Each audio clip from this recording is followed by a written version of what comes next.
don't trust, verify. So even this talk, everything I've said, don't trust me. You have to experience it yourself. And you have to learn yourself. And this is going to be so critical as we enter this time in the next 5 years to 10 years, because the way that images are created, deep fakes, videos, you will literally not know what is real and what is fake. It'll be almost impossible to tell. It will feel like you're in a simulation because everything will look manufactured, everything will look produced. And it's very important that you shift your mindset, or you attempt to shift your mindset, to verifying the things that you feel you need through your experience, through your intuition. Because all these devices in your bags, in your pockets, they're offloading from that image of the neuron I sent you. And because all these things are on your phone now, you're not building those connections in your brain anymore.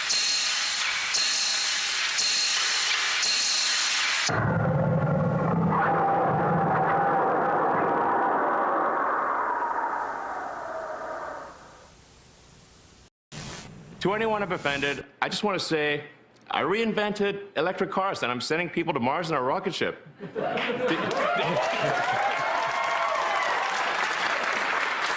Did you think I was also going to be a chill, normal dude?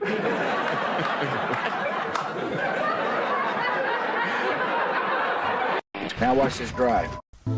Technology that can make us our better selves. President-elect Trump takes office in January. It's called the Department of Government Efficiency. Elon Musk and Vivek Ramaswamy will head it up. An abuse that's being uncovered by Dayz and the people at Dayz. These are young, often young, but super brilliant people, incredible computer scientists and other things. And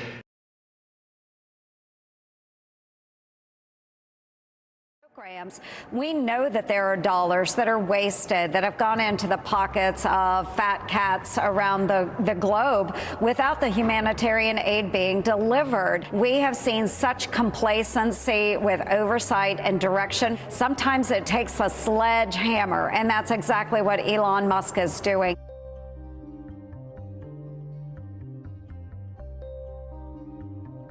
What if this entire Doge thing is a complete scam? A ruse, another derailing and distractive creation of propaganda politics, another fraud pretending to stamp out fraud, just another big con for Americans to lap up like obedient little pets. What if it is all rooted in false promises and pretense, ulterior motives, and just straight up blatant misrepresentations of reality? Are we really naive enough to think that these savings are going to translate to tangibles the level of everyday people? Have we seen any real material change for the better? Or are we all just supposed to have confidence in that all things will work out with enough time and patience? Is this Trust the Plan 2.0? There is clearly a storm about, but I'm not quite sure this is rain. And it isn't like we haven't been used as urinals for industrial waste before. Seriously, are we being scammed? Like the Build the Wall scenario, like the Q PSYOP, or maybe like Operation Warp Speed. That worked out well. We want to go quickly, but we want to make sure it's safe and it's effective. I think that is doable. From magical disappearing Epstein binders, bearded ladies and men in mascara, made-for-TV movies about immigrant pogroms, false promises of campy Fort Knox super chat live streams starring iShow Speed and a Fed named Cash, a naked orange emperor playing a game of Sorry with an international economy, a physicist pretending to be an economist, a philosopher, and a game show host all at the same time, with mere goals of moving to Mars and chipping brains of lowly humans because computers super smart. Lies, damn lies, and statistics from charlatans who have no business leading a country of helpless and confused citizens in desperate need of direction and Jesus. Maybe none of this has to do with citizens or the country. Are we living in a bad Netflix series? So much of this seems like a cruel joke. It's so bizarre and performative. Even the characters look like they were pulled right from central casting. Are we trapped in some type of state-funded Truman Show dark comedy? Was Idiocracy a documentary?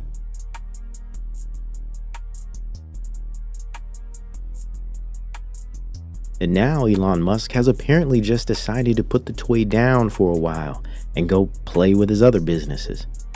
Aside from rabid liberal antics, the other side of the nutty coin is conservatives thinking all of this is totally normal and some actual demonstration of winning. For all I know, or anyone else for that matter, Trump's Golden Age campaign and Doge could be a totally mediated theater piece designed to preoccupy the public masses with shiny things and stuff to get mad about, whilst major industrial and institutional transformation is busy at work reframing and reshaping the future of the once free world in ways that have very little to do with the facade of government efficiency. Possibly we're being poked and nudged into a completely new way of life that is only seeing its earliest stages of development through actors and propagandists like Musk and Trump. An old idea posing as a new one, a new axial age, transforming what it means to exist, what it means to be a citizen, and what it means to be human. In the last 10 years, we've advanced computation and computation scale by nearly 1 million times. Moore's law would have been 100 times. And yet we were able to scale computation by extraordinary levels, leading to some incredible breakthroughs in artificial intelligence. We have not only reinvented computing, we have now reinvented what computers can do. And as a result of that, every single industry is affected. This is now going to be the single largest technology breakthrough that the world's ever known.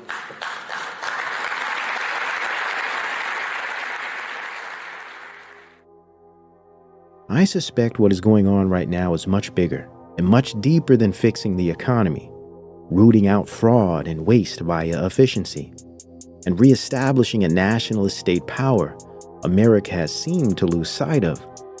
At this point, regardless of what the experts tell you, no one truly knows what the actual hell is going on with our government, nor international geopolitical affairs in general.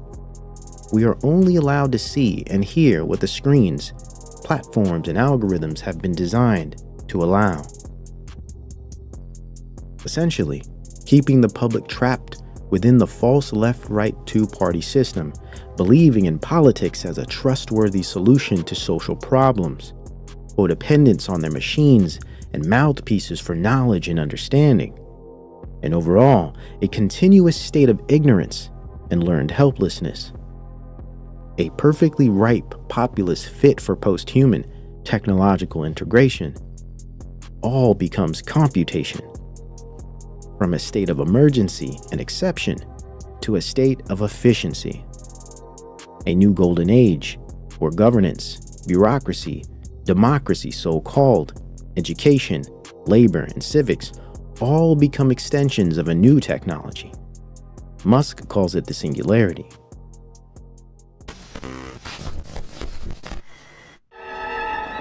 And historically, humans don't do well living side by side with other things that are human-like. One or the other survives and the other goes away.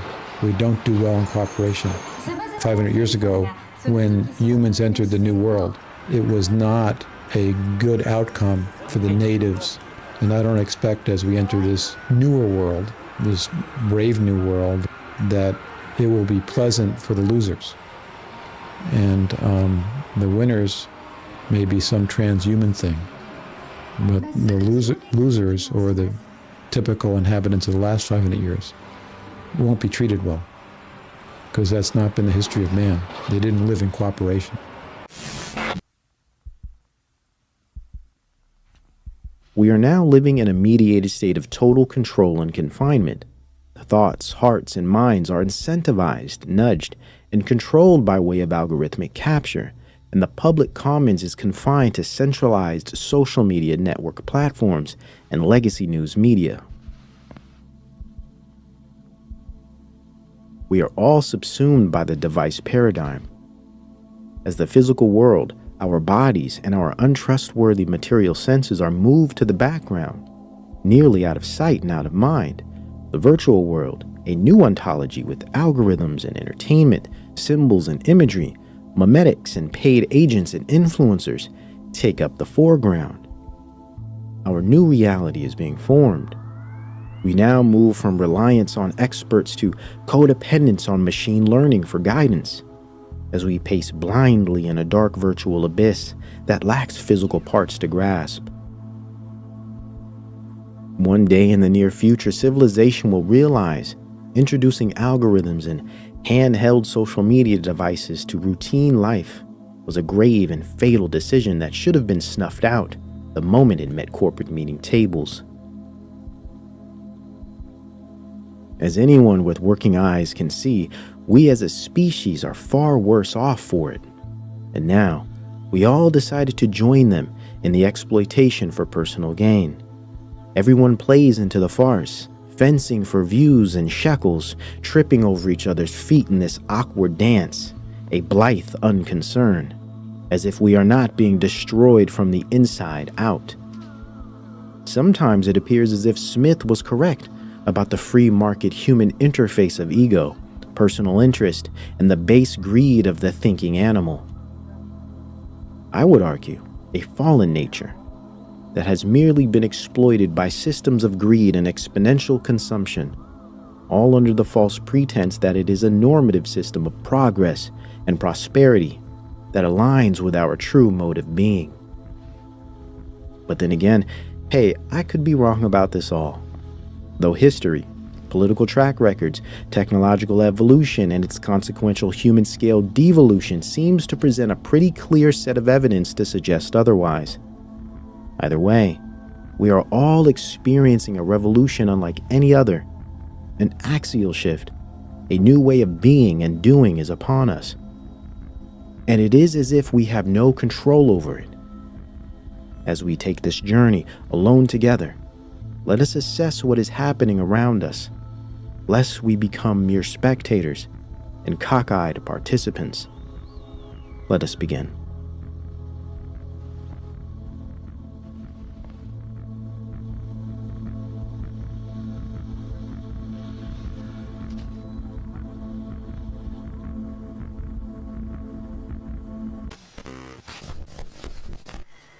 This is a crisis in America right now, a crisis in America.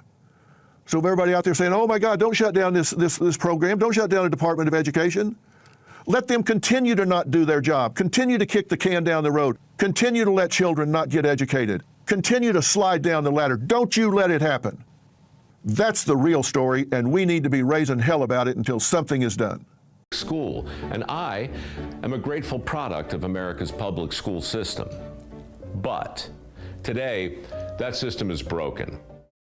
What if I told you the education system is in fact not broken at all, and is functioning precisely as it was intended? What if it was never meant to authentically teach and develop intelligence, but systematically socialize and occupy mind, time, and space for pseudo-democratic, economic, and industrial stability? What if education was designed as a compulsory population management system with the purpose of fashioning the perfect managerial class, a staple American stock of compliant and codependent citizens?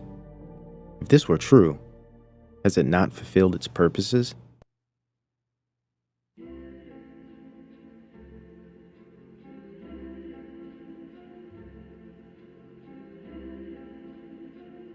So if it isn't in fact broken, why does it need reform? Aside from public outcry and complaints, of course, possibly its purposes have changed. And this new purpose must be dressed in an appeal to public interest and investment in the proper learning of the plebeian citizenry. Just another piece of the Great Reset puzzle? A fourth industrial expression of social reform? Indeed, now that we have reached a period in history that seeks to reset and reform all spheres of civilization, industry, and institution, education, aside from the family, stands as the institution of all institutions in need of reform. It is the bedrock of human and social knowing and understanding. It can, and of course with zealous support of the blind masses, now be leveraged as an institution of technological development, better automation, a catalyst and vehicle for a post-human Web3 ecosystem, and of course, Musk's and tortured futurists alike, pursuit of the singularity. A new revolution in education or technology, at the expense of personhood, organic human culture, the family, and authentic learning. Interestingly, all of this sounds rather familiar, almost as if this has been done before, albeit of a lesser technological might. America has many a times traversed this windy road of corporate government appeals to progress and promises of abundance for all. Have our memories failed us? Have we not adopted and embraced shiny machine things that, by their very design, undermine and deteriorate our natural abilities to remember? To have a robust, natural working memory? Or have we suddenly and primarily taken up lives that live in the short term, bombarded by shorts, memes, acronym, and blips, and sometimes hours of mostly glib, if not meaningless, information? Though we remain mostly human, complicit, complacent, and profane, we maintain the incremental crawl from man to post-human. So if the education system is in fact not broken and is working just as it was intended, what do I mean by this? Let us go back to the beginning of modern education for some needed historical context. If we are to understand the machinations of Musk and contemporary education reformers, we must thoroughly understand the reformers and machinations of the past, lest the past repeats itself. But as Scripture tells us, there is nothing new under the sun.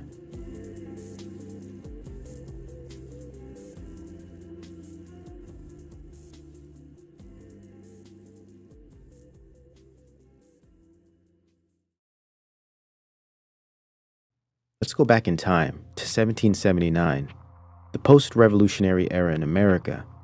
To understand America in its youth is to understand the motley and quirky ways of a rebellious and callous mixed-breed feral child, a fascinating and challenging tale of warfare, pillage, survival, and becoming. Children are impressionable, vulnerable, in need of guidance and direction.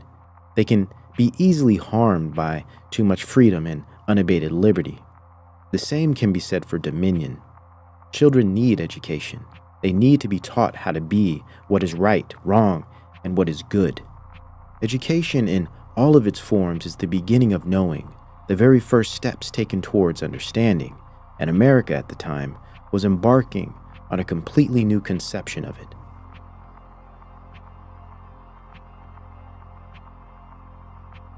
The American state of education in the 18th century can be defined by rural and localized free association, grassroots, community-based systems of voluntary pedagogy, decentralized and private instruction usually based in the home or shared familial networks, regular people getting together privately to teach meaning, values, arithmetic, language arts, and systems of knowledge and understanding, and of course, faith. Key components of this voluntary education system are localism, autonomy, and systems of parochial tradition. Free and dynamic, untouched by state intervention nor corporate interest. Today we can see similar systems in the form of homeschooling and community and family-based micro-schools. But it is clear state and federal views of this type of education are typically negative, viewed as unprofessional or unqualified, and even as a threat to national stability and the so-called proper way of educating children. That is, of course, when they step outside of the bounds of government regulations and standards. This sentiment has a history, and it took political shape in 1779, beginning with Thomas Jefferson. He believed education was essential for sustaining democracy and upholding its values. Quote, the most effectual means of preventing government degeneracy would be to illuminate, as far as practicable, the minds of the people at large. In 1779, he proposed free elementary education for all citizens in his Bill for the More General Diffusion of Knowledge, a pioneering vision for state involvement in education. Jefferson's Virginia Bill birthed the ideological and philosophical foundations for a new American education system. The bill had three components: basic education for all children, regardless of wealth or birth. This fulfilled the democratic core. But of course, this excluded many based on race. Second, portraying the core industrial elitist and economic motives. Advanced studies were offered, but only for a select few. And lastly, scholarships to attend College of William and Mary were provided for those exhibiting some degree of extraordinary and superior levels of skill or talent. The centralization of education represented a significant departure from the decentralized approach that had characterized American education in the past. While centralization brought with it benefits such as increased standardization and accountability, it also raised concerns about the loss of local control and autonomy. Interestingly, the bill was never enacted in Virginia, but it set the tone for a new perspective on the idea of universal education systems. From Jefferson's bill forward, and as far as the developing nation state leadership was concerned, education had a new mission, a new set of defining principles, structures, and goals.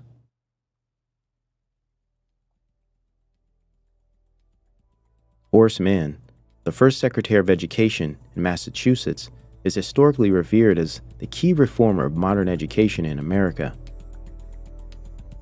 The centralizing force or standardization of American rural education was the formation of what is called the Common School movement. Mann promoted the ideas of Jefferson via his concept of the Common School, also known as normal schools, free, non-sectarian and secularist institutions funded by taxes and open to children of all classes and makeup. The purpose of these schools were to standardize pedagogy and create universal norms for education, curriculum, and teaching style, the first of its kind, a standard teacher accreditation system.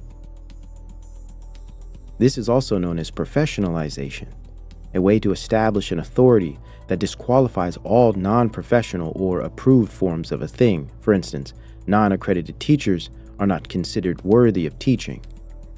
Normal schools were the first step in professionalization and standardization of modern education. A type of teacher factory was created under the guise of fixing the problem of incompetence, disorganization, unqualified teachers, and underdeveloped teaching ability in the traditional programs of the time. Mann founded the first public normal school in Lexington, Massachusetts in 1839. The prototype to education licensing and teacher accreditation.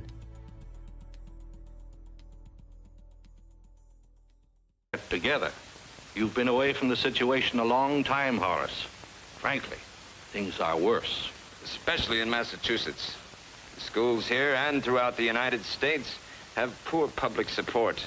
Poor pupils, untrained teachers, poor buildings, and poor textbooks. Aren't your educators making a mountain out of a molehill? It seems that most of us have managed to get an education. You came from a wealthy family, Mr. Grace. You had a dozen schools to choose from. You reformers. I say if the common people want schools, let them build them. Mr. Grace, although I'm an outsider in this group, I've always tried to watch the educational system with a pretty close eye. It seems to me that an educated majority points to a democratic nation. But why antagonize the people who count in this state? Look at this Board of Education you've just established. It costs us a lot of weak votes. I've always considered schools, the most common schools, as the seedbeds of democracy. If we don't cultivate them, we'll raise a dwarfed and stunted crop. Prussia, 1843. Horace Mann visited Prussia and was impressed by the factory-like organization, mechanisms, and meticulous educational design. Mann praised Prussia's thoroughness and efficiency, arguing that its standardization of school form and centralized model could unify America's fragmented schools and align American people of all classes with state industrial and economic interests. a universal means to build character and social cohesion.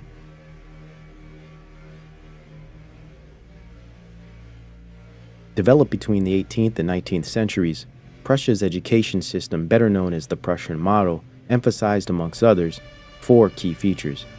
These exact features man would become fascinated and infatuated with, and immediately head back to America to formulate his own version of them. Firstly is compulsory attendance, mandatory education, or renamed as schooling, for children 5 to 14 years of age. This meant schooling for all, by law.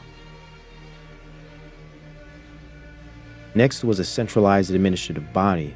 This provided state control and approval of teacher training and hiring, funding, and curriculum. This development made a standard and business enterprise of what students could and should learn, controlling exactly how it is to be taught and by whom. This state-enforced corporate practice is what led to standardization of knowledge in the form of textbooks, arbitrary curriculum, grading systems, and rote memorization with standardized testing, making education a state mandate and product, a monopoly on learning that shed a negative light on free communal education systems, all under the guise of new rights to education, equality, and democracy, a foreshadowing of things to come, like privatization versus localism. A major Prussian model feature was vocational tracking, an early education track system that would quantify skill level and organize student value based on achievement potential, a new binary system of utility that normalized competition, division, and hierarchy in education. This form of organization linked schooling outcomes with industrial economic success, not democratic achievement, treating ed tracks like markets and categorizing humans like farm goats, some fit for milk, others fit for meat. Administrators would channel what they called worker-type children of lower classes and intelligence to vocational training for industrial positions and manual labor, whilst upper-class children of learned stock, as Adam Smith put it in his work, Wealth of Nations, people of rank, would be funneled into knowledge-based managerial and classical education, a legacy example of the social Darwinistic working classes versus leisure class as a fundamental bone in the overall skeletal structure of market-based liberal democracy, the home of the so-called free and now educated. Here we can see from the inception of standardization in education and centralized structure that hierarchies and class division was baked into the foundations, a system designed around creating the proper work and industrial managerial stock to run market economies. But there was more than industrial and economic interests involved. The last feature was blatant social engineering programs. Schooling engendered nationalist culture, loyalty to the state, and focused on instilling a general state of discipline, conformity, and docility into the populations of all classes. Nearly 200 years later, has much changed? It's almost as if the same system is in fact not broken at all, but doing what it was designed to do. American market-based democratic government attempted solving problems of equality in a complex society, but by its diverse structure of pluralism and idealist goals of equality and assimilation, elements of control became a requirement to handle the scale of duties and activity, necessitated a new bureaucracy, and of most importance, the surveillance state. Both of which, in symbiosis, created a scalable future of mass technological development and the instrumentalism of society, regardless of its good intentions on paper. The compulsory education system was an early project. Prussia's mandate for universal schooling and strategies for nation building and industrial discipline inspired the United States. And indeed, similar laws and strategies were enacted. A new scientific administrative oversight of education matched perfectly with the progressive era materialist views towards humanity, machine, and industry. Progressive era politics and ideology, though historically defined by social reform and welfare, were steeped in anti-human practices like eugenic systems informed by bigotry and elitism, anti-immigrant and racist policy, and revolutionist industrial empire driven by dehumanization and greed. But one of its lesser assessed focuses was the mass education of its people, a new type of mass psychology and socialization. The land of the free was always a home of the socially engineered. Bertrand Russell addresses mass psychology in his work, The Impact of Science on Society, where he says, "Its importance has been enormously increased by the growth of modern methods of propaganda. Of these, the most influential is what is called education." By 1918, literally all states required school attendance until age 16. This was, of course, justified by arguments of equal opportunity, immigrant assimilation, and the war against child labor. The progressive era's attempt at security and equality for children. Just give us your children's minds, bodies, and time in exchange. Let us quote Russell again as it adds to the idea. "It may be hoped that in time anybody will be able to persuade anybody of anything if he can catch the patient young and is provided by the state with money and equipment.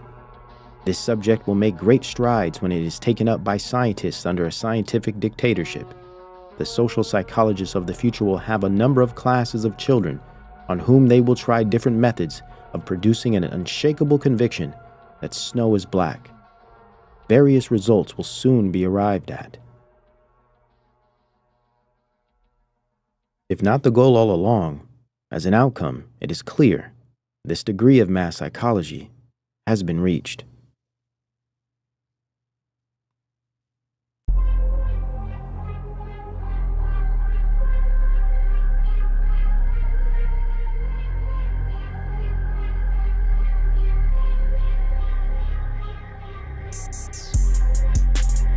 Technology and science, altering behavior, extending our control over mind and body. It's not just that he can do these things, which is enough to understand, but that he does do these things. Not that it's possible to gain control over intellectual functioning, but in fact that we have. And this person then, perhaps an entire society, will be seen as a victim of the success of biotechnology. That is to say that he no longer can exercise the choice to take the drug or put on the battery pack or whatever, but he's lost that choice simply because of the subtle and pervasive increase in the tendency to use it.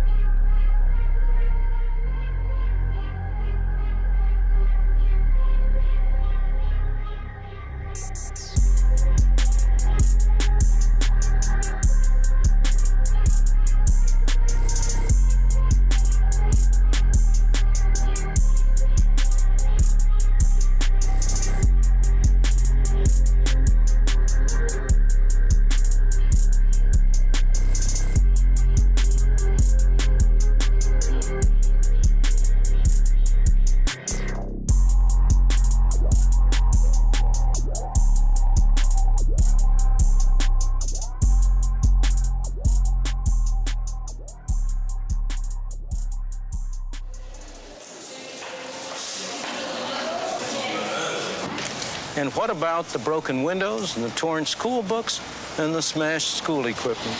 The teachers who teach here don't like this kind of situation. The students don't like to come here to go to school. And most of all, the parents. They are the ones who get the worst deal. They pay taxes like the rest of us, and they are just as concerned about the kind of education that their kids get as the rest of us are. They know their kids are getting a bad education, but they feel trapped. Many of them can see no alternative but to continue sending their kids to schools like this.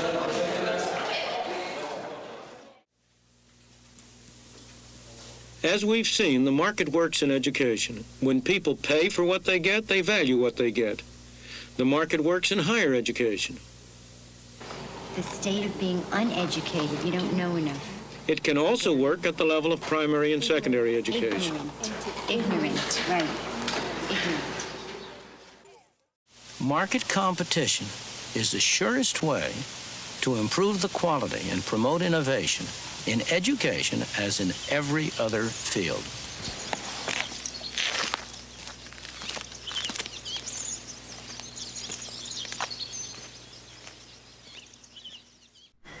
Who the hell are you anyway?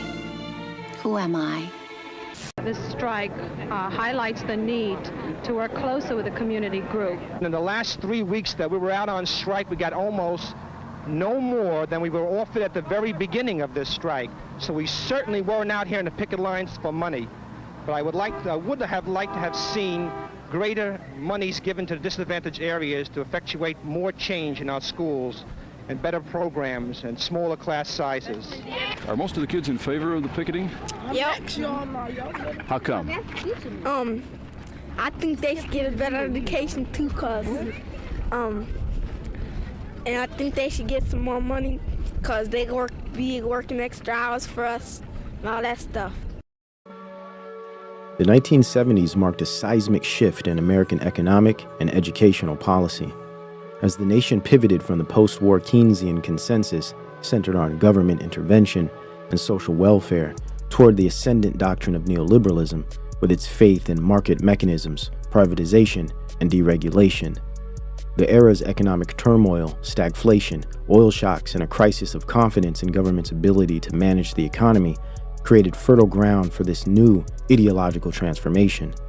At the heart of this shift was a calculated effort to redefine not just the economy, but the very institutions that shape public consciousness, most notably education. The catalyst for much of this change can be traced to the Powell Memorandum of 1971, written by future Supreme Court Justice Lewis Powell for the U.S. Chamber of Commerce. It warned of a broad attack on the American free enterprise system and called for a coordinated, long-term campaign to reshape public opinion, academia, and policy. Powell singled out higher education as a key battleground, urging business leaders to counter perceived leftist influence by funding think tanks, media, and campus initiatives that promoted free market ideas. This memo laid the intellectual and organizational groundwork for a sustained push to embed corporate values and market logic into every level of American life, including education. Interestingly, education since the postmodern movement has been defined by progressive, leftist, toxic ideals of communism and socialism. But what we find is after the 70s, a new type of culture was added in, an integration of postmodern ideals with neoliberal corporate perspectives.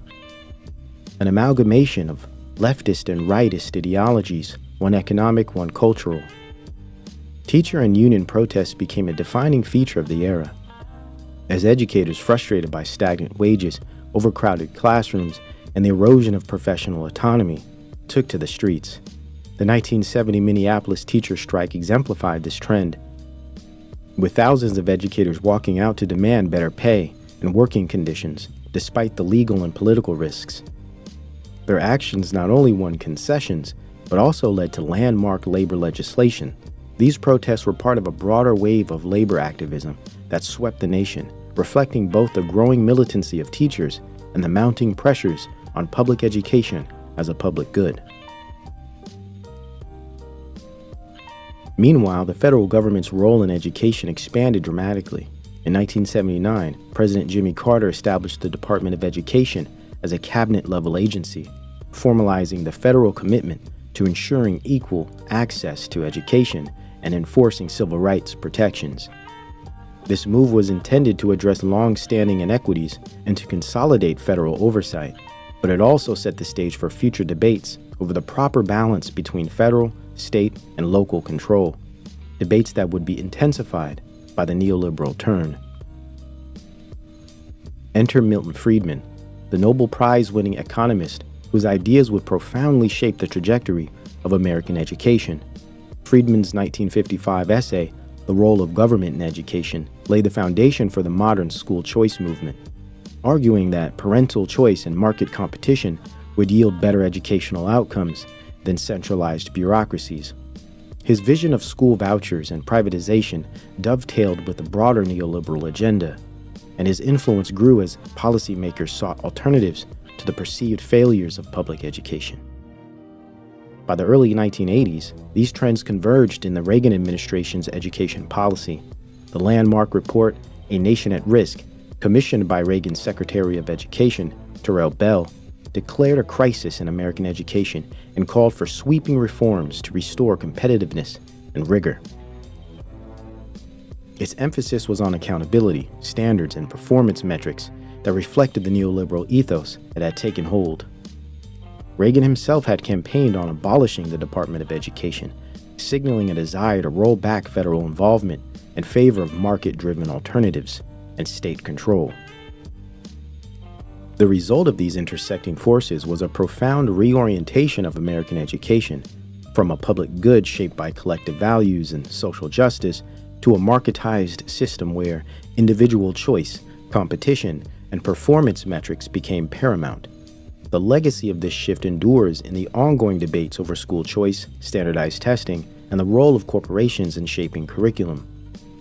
Reagan's neoliberal vision for standardized education, emphasizing accountability, choice, and market-driven reform, was not only maintained but expanded by subsequent administrations across party lines. From President George H.W. Bush, who convened an unprecedented education summit in 1989, to President Bill Clinton, who built on this legacy by signing the Improving America's School Act in 1994, which encouraged states to develop rigorous academic standards and assessments, and by supporting initiatives that tied federal funding to evidence of progress and accountability. The push for standardization and marketization reached new heights under George W. Bush, with the No Child Left Behind Act of 2002, which mandated annual testing in math and reading, required states to demonstrate adequate yearly progress, and introduced escalating sanctions for schools that failed to meet targets, including restructuring, privatization, or conversion to charter schools. President Barack Obama, while criticizing some aspects of the punitive approach, he doubled down on its core principles through the Race to the Top initiative, which incentivized states to adopt higher standards, rigorous teacher evaluations, and data-driven school turnarounds, and expanded charter schools' options. Even as Obama's Every Student Succeeds Act later rolled back some federal oversight, it preserved the emphasis on accountability and evidence-based interventions, ensuring the continuity of Reagan's neoliberal education model well into the 21st century. And you know, that is a really great question, because doesn't it seem suspect that we can go and define all these schools as failing, because once they're failing, then what? Through the guise of failing schools, we're losing the largest elected representative that we have in our country, and that is our local school board. So when you go and take your ESA voucher and you go to some charter school, and slowly but surely it's going to shut down the public school system, all of a sudden parents have lost all choice and all voice, because charter schools are run by companies, and there's somebody making money off of the children. A public school, you still at least have your local school board, and that is your voice. And the minute you lose that, you lose your freedom. And you know, this business of parents just have the choice to send their children to whatever school they deem fit, you know, what's perfect for their child, blah, blah. We have that choice now. In America, I can send my child to any school I want. Whether I can afford to or not is a different story. We have that freedom. That everybody can't afford to do it, unfortunately, that is life.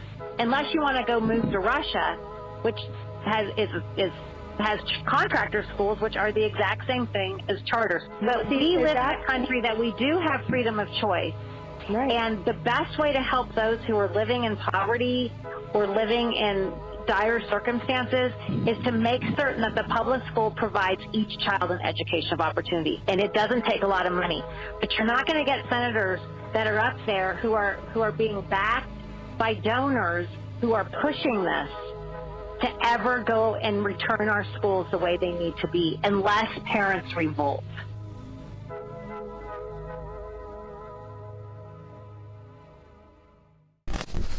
I think that you guys don't know what's going on in education right now. That's fine. Like, how could you know unless you were working in it? But I think you need to know. It's actually the way harder part for me than just the outright behaviors, is just being up at the front, talking to a group of kids who have their eyes open, they're looking at me, but they're not there.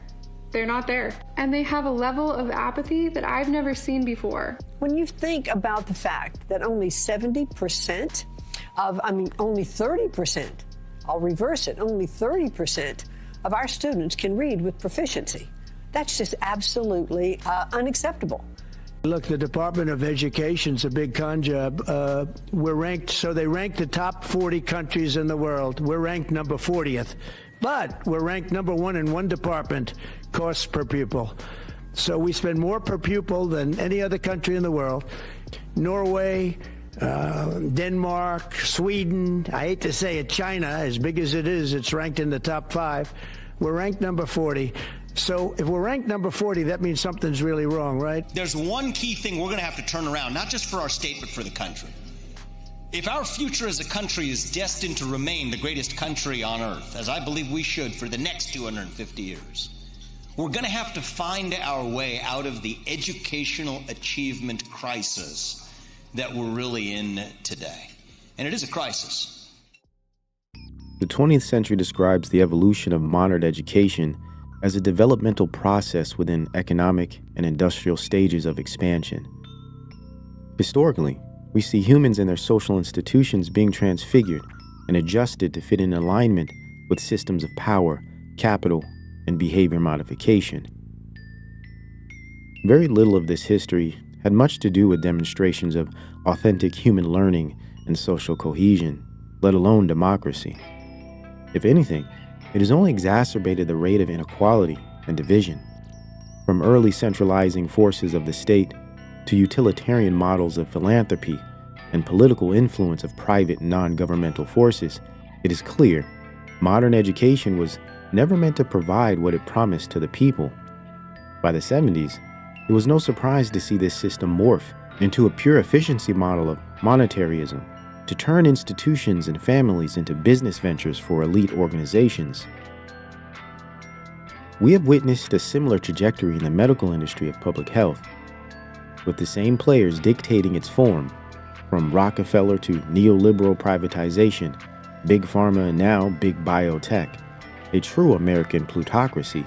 Meet the Press Data Download, brought to you by Pfizer. This portion of CBS This Morning sponsored by Pfizer. On how to find the hidden sugars in the American family diet, sponsored by Pfizer. With progress in democracy came paternalism, but also Taylorism, a type of human instrumentalism that applies scientific models of efficiency to human behavior, a dehumanizing methodology that perceives people as props in a grander production, and institutions and industries as purely functional aspects of a larger economic and political machine. How do freedom, morality, or democracy fit in this type of model? They do not. They are mere facades and platitudes used to quell dissent, incentivize cooperation, and garner trust of a population. Did you ever think you could genuinely rely on technocratic leadership to fulfill the authentic needs of human beings? Socialists, capitalists, communists are just varieties of technocratic human capital management systems. Our future is now, and it is incorporating elements of them all. And to think, antisocial systems are being employed for pro-social reform. How well has all this progress and so-called democracy worked out for us? Well, with an empathic purpose like social reform, yet managed and executed by elitist billionaires with ulterior motives detached from ground-level realities of regular people, we cannot be too surprised by how things turned out. Unfortunately, common sense in history has been forgotten, and possibly will repeat itself.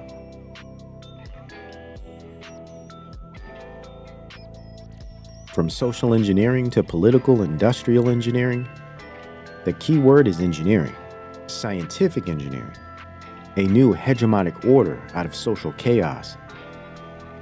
That old humanist ghost of the Enlightenment's man and environment as mechanism haunts us all to this very day. The Baconian blight. Man and environment as inherent problems to be solved, not lived and experienced. Interestingly, history has taught us that our biggest technological advancements have also been the bane of our resulting social conditions. Fascinating how these conditions have always been guided by an engineer. The fish teaching the falcon how to fly, quantifying qualia. The terrible things are being done is what we're saying. And how? And we're stopping these terrible things. And you can stop it? I mean, well, we are stopping it. You are stopping The reason this is happening is... Sounds amazing. What's the question about? Do you trust the mainstream media these days? No. And where do you get your news from? X. X. And People. Do you guys trust the news? No. No. Who do you watch? None of them. They're all a scam. So where do you get your information from? TikTok, I feel like, is the most reliable. Do you guys trust the mainstream media these days? No, don't trust anybody. And so who should people trust? And where do you get your news from? You do your own research. You get the information from the horse's mouth. If you want to know what Trump says, see him say it. Yeah. If you want to know what the Secretary of Defense is going on, see him say it. I mean, do you trust the news these days? Well, fuck no. They're going to lie to you every time they turn it on. It's lies, lies, lies. Global Summit aims to bring together industry leaders to try and harness AI to further the UN's development goals in areas like health, climate and sustainability. How do we govern technologies if we don't yet know their full potential? And the mere fact that you are smart and got good grades, that now matters much, much less than it used to. That used to be often the main thing that mattered. Like, am I smart? Do I work hard? Did I get good grades? Which kind of means you can follow instructions and not be too much, in your own mind or something. That now is greatly devalued. What has risen in value is the question like, are you a good dog trainer, horse trainer? But with this. And it's not unrelated to being smart. But again, being smart, getting good grades, no longer a guarantee of anything. I think we're on the same page. Schools exist. They're important. They're important for many reasons. We need to change what we do inside of them, particularly because of Gen AI, and we need to do it quickly. In addition to, I would say, regulating Gen AI so it isn't so massively in students and young people's hands without being designed for that purpose. I would say those are the two big things we need to do. But I don't think our goal inside schools, when we're educating young people, is to have a 100% personalized learning journey for every kid. I do think AI will dramatically affect education because the AI is an extremely knowledgeable teacher, very patient, will be almost always correct, and can tailor the lessons specifically to the child. So it'll be like each child has, Einstein for a teacher. Would be something quite profound. There's a big difference, and we need to make a big distinction between AI supporting educators in doing what they do versus going direct to young people. And can tailor the lessons specifically to the child. Well, let me push you on this for a second before you go here, because if I'm taking the position of the AI optimist, what I'd say is, no, I'm not saying that. I'm saying the AI will be better than the teachers. So it'll be like each child has, Einstein for a teacher. So. My kids hopefully will never be smarter than AI. They will never grow up in a world where products and services are not incredibly smart, incredibly capable. They will never grow up in a world where computers don't just kind of understand you and do, for some definition of whatever you can imagine. It'll be a world of incredible material abundance. It'll be a world where the rate of change is incredibly fast and amazing new things are happening. And it'll be a world where individual ability, impact, whatever, is just so far beyond what a person can do today. Or even the meaning of human life. What happens when AI is mature enough and you have enough data to basically hack human beings, and you have an AI that knows me better than I know myself and can make decisions for me, predict my choices, manipulate my choices, and authority increasingly shifts from humans to algorithms. So not only decisions about which movie to see, but even decisions like which community to join, who to befriend, whom to marry, we increasingly rely on the recommendations of the AI, and what does it do to human life and human agency? When we consider how modern education began, what it set out to achieve, how it was designed to function, and whom it was meant to serve, we may not be very surprised by these abysmal outcomes. Many of the goals seem doomed to fail. A diverse country, built on pillage and dehumanization, growing in its diversity through its consistent immigration and pluralist liberal ideals, yet at the same time sustaining a highly separatist, traditional, and ethno-religious population.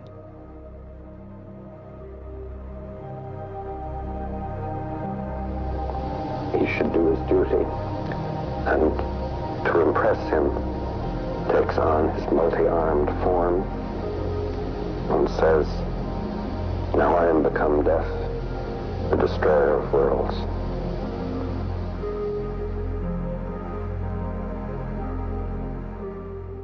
How do we reconcile this conflict?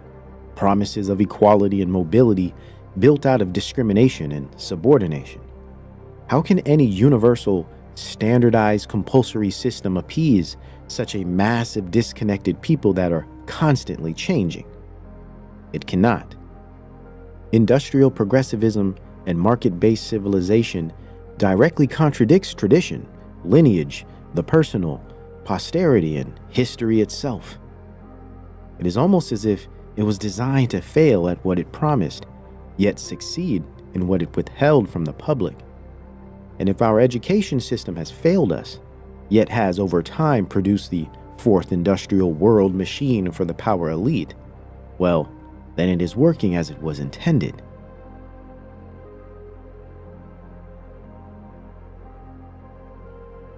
Well, in the year 2000, I think I'll probably be in the spaceship to the moon dictating robots, two robots, or else I may be, I don't know, in charge of a robot court, judging some robots, or I may be at the funeral of a computer, or if something's gone wrong with their nuclear bombs, I may be sort of coming back from hunting in a cave.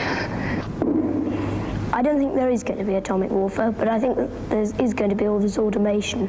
People are going to be out of work and a great population, and I think something has to be done about it. I think it'll be, people will be regarded more as statistics than as actual people. I don't think it's going to be so nice. I think sort of all machines everywhere, everyone doing everything for you. You know, you'll get all bored, and I don't think it'll be so nice. We're going to take it, we're going to make it a current, we're going to bring this into a golden age like never seen before. Remember this, China wants to do it, Japan wants to do it, all of these countries want to do it. We have to produce massive amounts of energy if we're going to produce the new, if you look at some of the things that have been done and some of the things that we're going to do, but AI needs literally twice the electricity that's available now in our country. Can you imagine? In the Manhattan Project, it was critical that we developed an atomic bomb before Nazi Germany did. Think of the world today if they had led and had an atomic bomb before we did.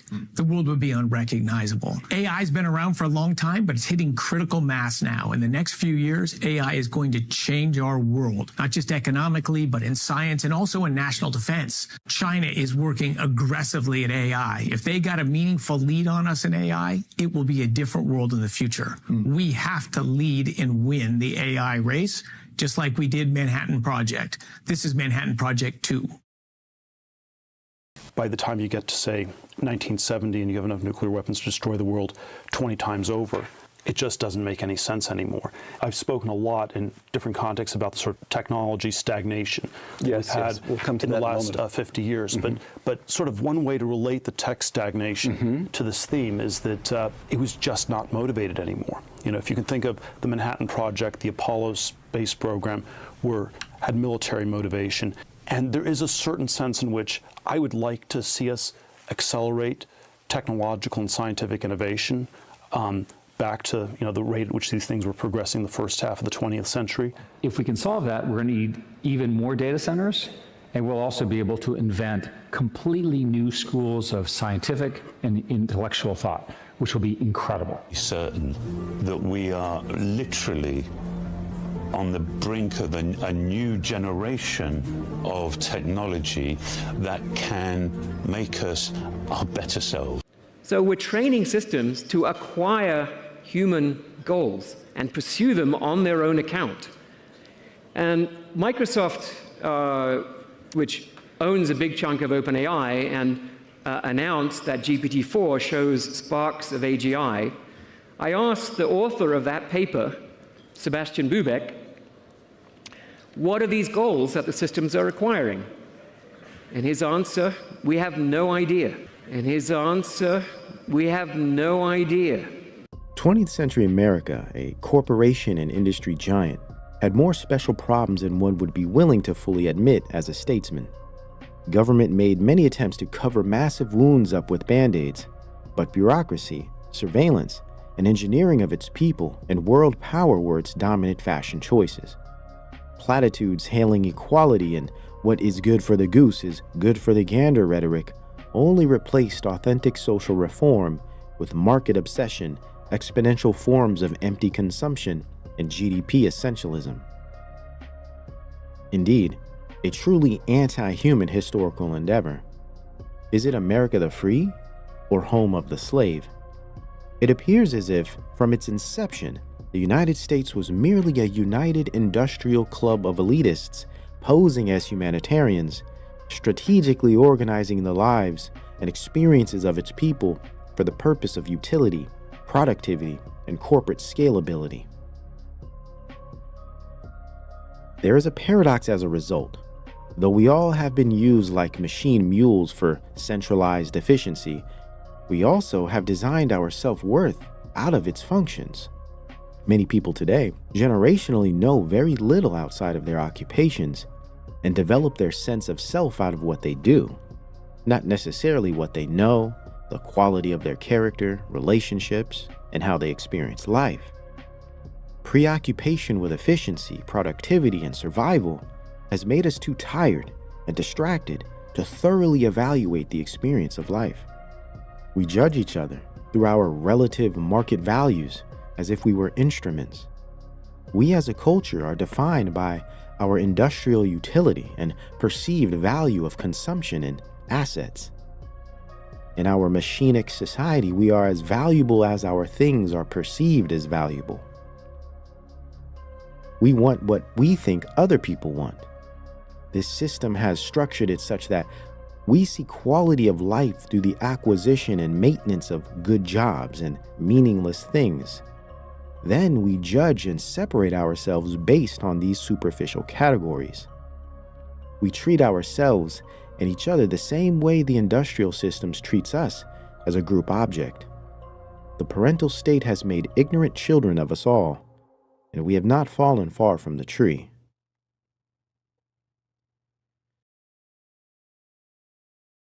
The paradox is this: the bane of our condition supplies the foundation for our value systems. Through what we despise, that which works directly in opposition of our core essences, we chase meaning, purpose, and connection. Our careers give us a sense of pride or achievement and occupy the lion's share of our lives. We have been trained over generations to have such low expectations and ambition that many of our life goals have been comprised of long journeys to acquire a basic job. Bank account-based personal worth. All we know are the financial, labor, and education systems of false value they have given us. The elusive and moving target of success and the chore and endless chase of upward mobility. Meritocracy has always been the big stick with which we have been beaten, and he who has the stick also carries the carrot. If bureaucracy is the environment we have been raised in, clearly we are products of it.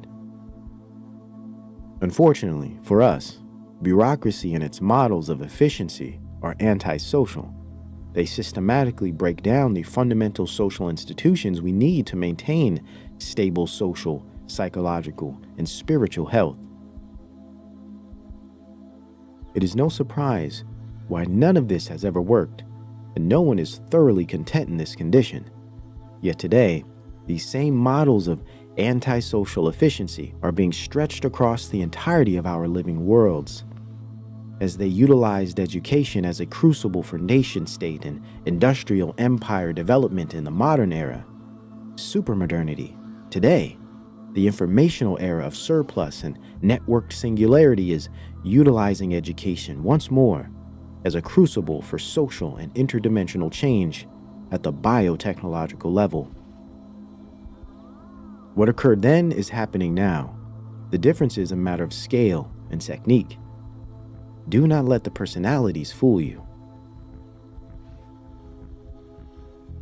Not just students, but its people alike were controlled and incentivized by way of designed educational and industrial systems and architectures for generations, very similar to the algorithmic architectures that are controlling and incentivizing the current generations today.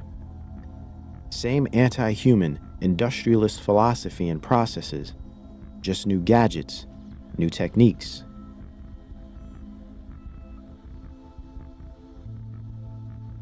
Rockefeller, Ford, Carnegie, even the United States government considered subservient citizens as a requirement for utilitarian access to the intellectual and physical labor of its people, carte blanche. How else could they develop a world power and capital enterprise in as little as 100 years? Slavery today has little use for our physical bodies. It now seeks access to the interiors of our very being. Our minds, behaviors, and attention becomes the novel capital of exponential proportions, reframing and collapsing the classic principles of capitalism.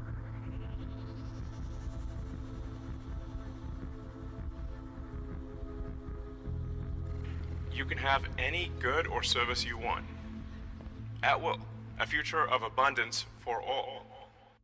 Well, I think once you have humanoid robots and deep intelligence, you basically have quasi-infinite products and services available. So with Tesla building the most advanced humanoid robot, then those humanoid robots can be directed by deep intelligence at the data center level. You can say you can produce any product, provide any service. There's really no limit to the economy at that point. You can make anything. I'm not sure at that point will money even be meaningful. I don't know. It might not be. It's going to be a very different world. In fact, I recommend that people read maybe the Ian Banks, The Culture books, for a frame of reference. Because money is really like a database or an information system for resource allocation. But if you don't have a scarcity of resources, it's not clear what purpose money has. You should be rooting for XAI and what he's doing in Tennessee. If you can get Elon Musk, and I hate to say this because I don't know Elon Musk, but I trust him more than anybody else because he's verbalizing the warnings. I trust him more than anybody else.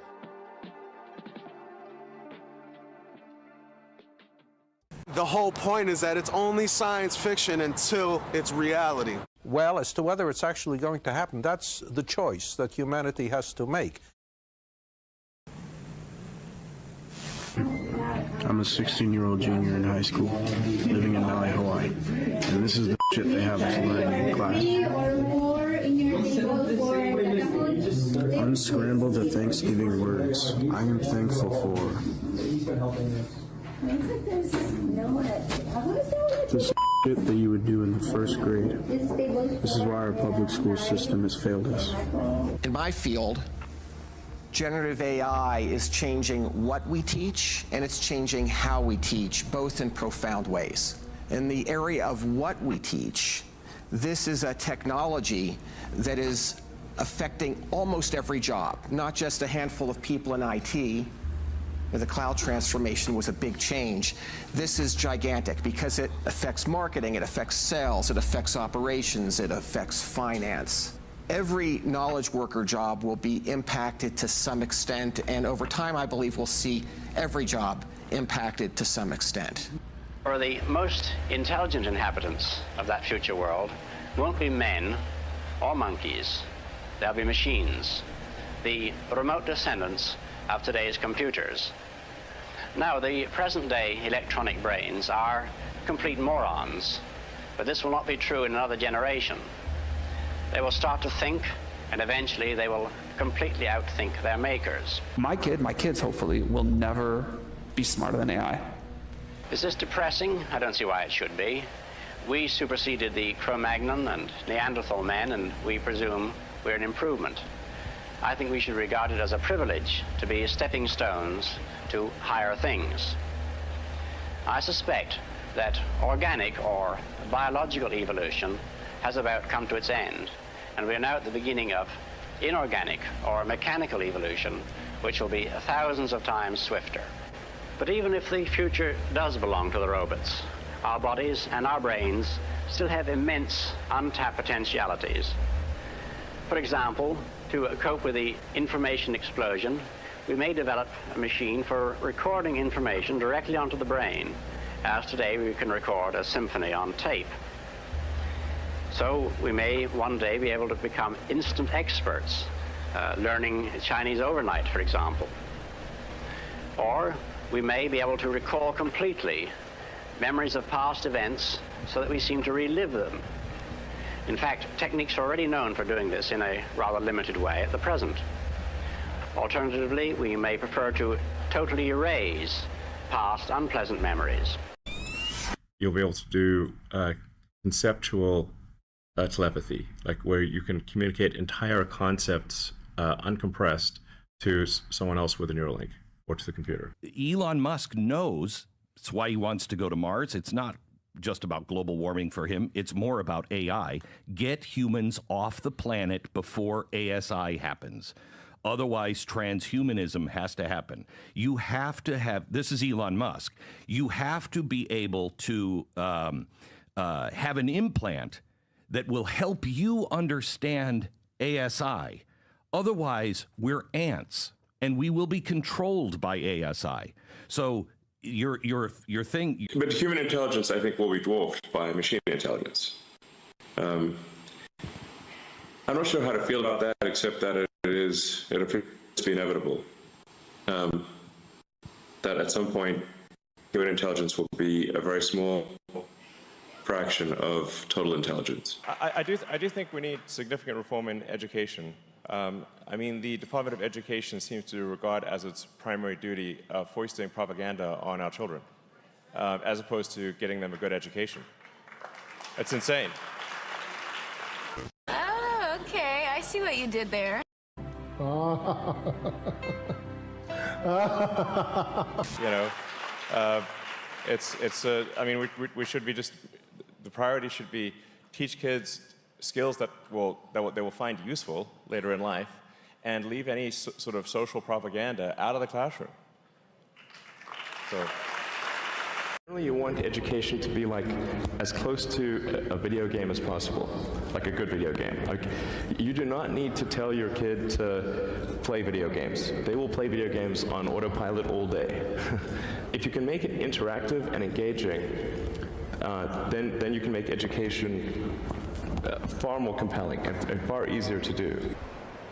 It wouldn't be as good. That's how teaching works today. So what you actually want to have is an interactive learning experience that is as compelling as possible, and you do not want to you don't actually want a teacher in front of a board doing a vaudeville act. You want it to be engaged, real-time feedback. Quick question. One of the area of innovation is in the area of education, right?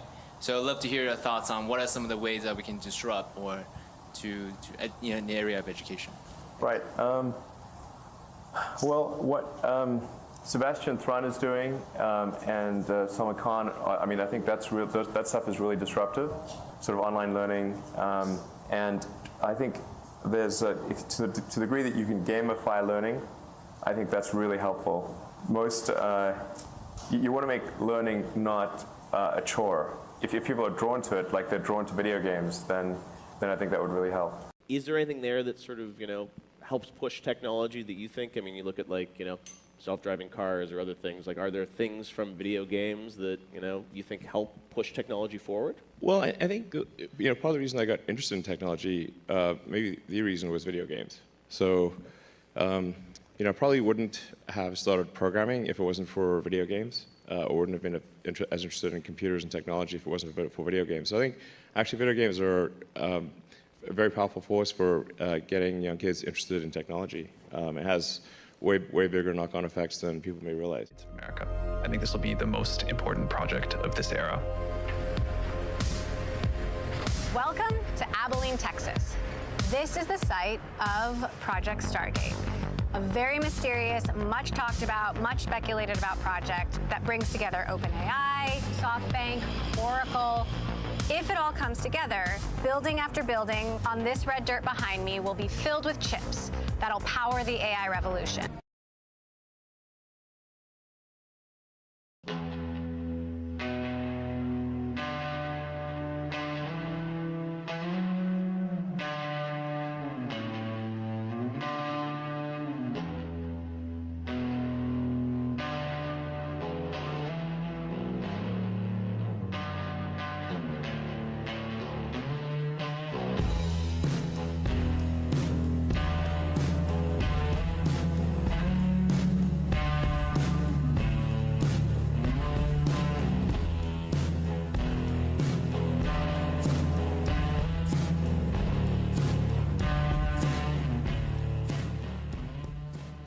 It is very likely that Musk is more interested in the infrastructural and technological aspect of education than he is in the fundamentals of learning and teaching.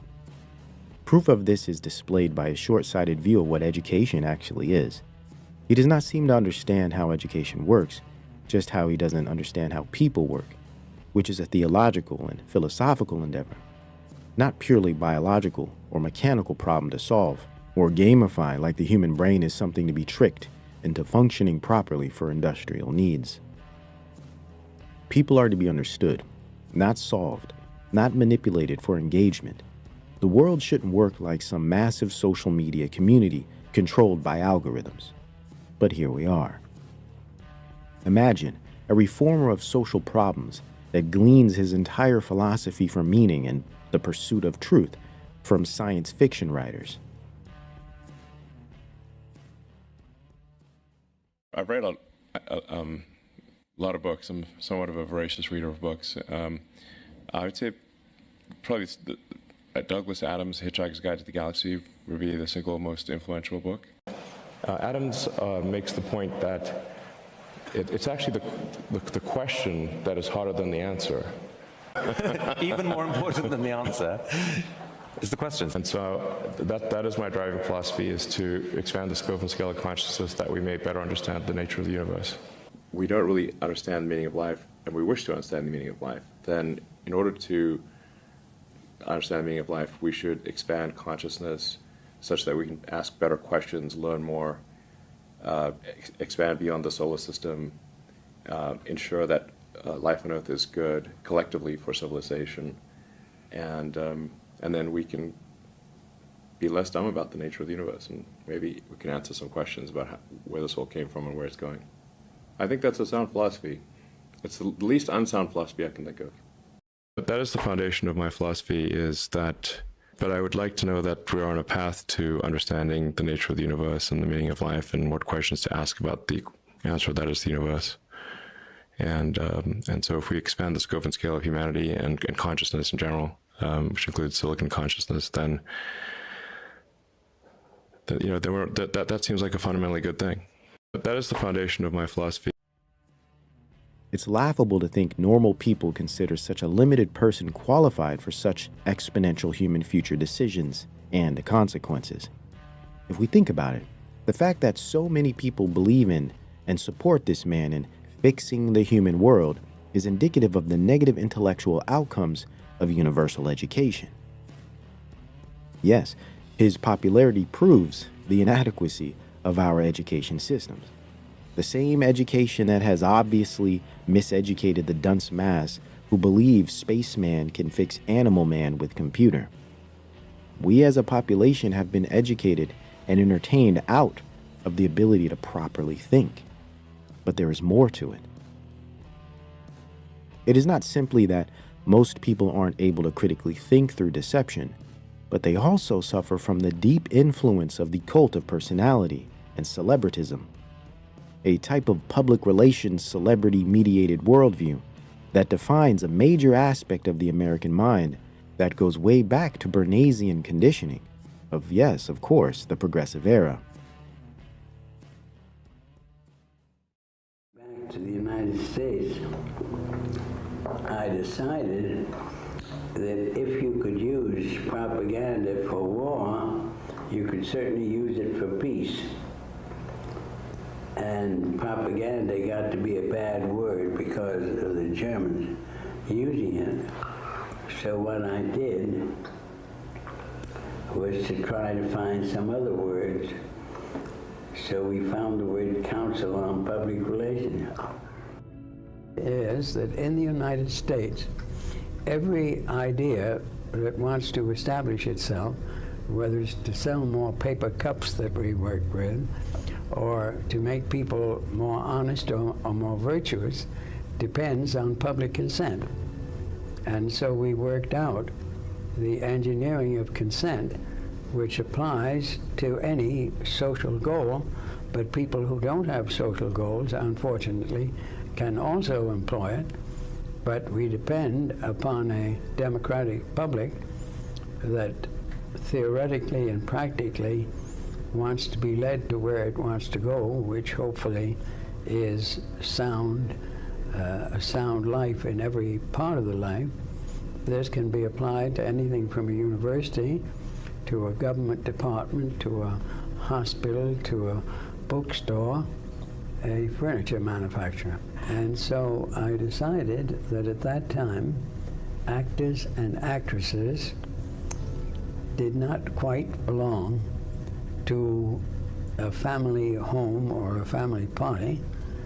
And I decided that if President Coolidge had breakfast with Al Jolson and the Dolly sisters, who were ecstasiastic dancers, and Charlotte Greenwood and other actors and actresses, the public would recognize that he was an extraordinary humanist kind of personality, and that obviously he couldn't have been weaned on a pickle.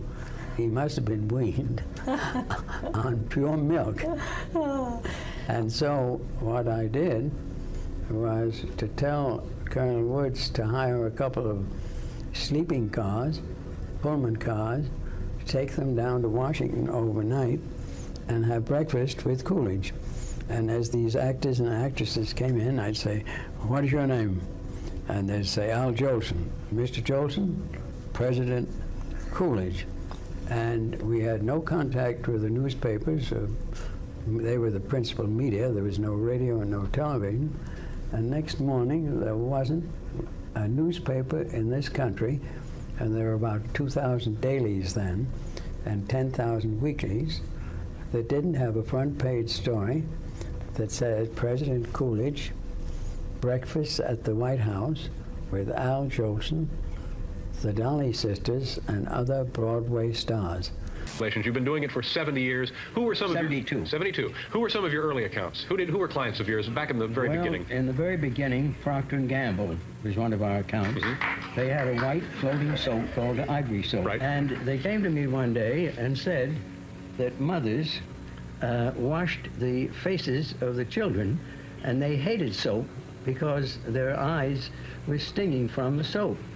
And that when people grew up, they wouldn't use any soap because they get conditioned in childhood, according to Freud, my uncle. So you get ahead of yourself, but it's true, your uncle was Sigmund Freud. And so we made a research, made a study, and we found a sculptor, Brenda Putnam, who used soap instead of wax in developing her sculpture. And it then occurred to me that if we could develop soap sculpture competitions, I went to a psychologist and he said every child has a creative instinct, if we got some sculptors to be judges and had soap sculpture competitions for children in different age groups. That would get them accustomed to using the soap. That would get them to love soap. Did it work? Only accustomed to it. The fascinating thing to me was that after the first year, 22 million children were loving soap, and the sale of soap just went up. Well, if you say so. This is a matter of record. We could probably chart that. Dow Jones reports. Yeah. You can look them up if you want. Do you suppose most world leaders are advised by public relation councils today? Yes. Why is that important? It's basically important because people power rules every country.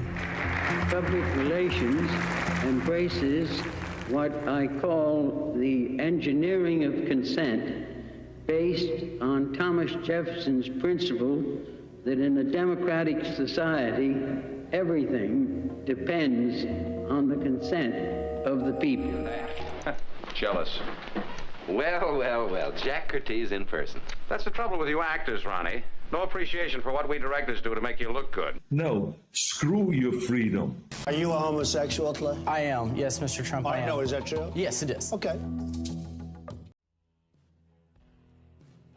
Why do you think we have actors and celebs in political positions of power?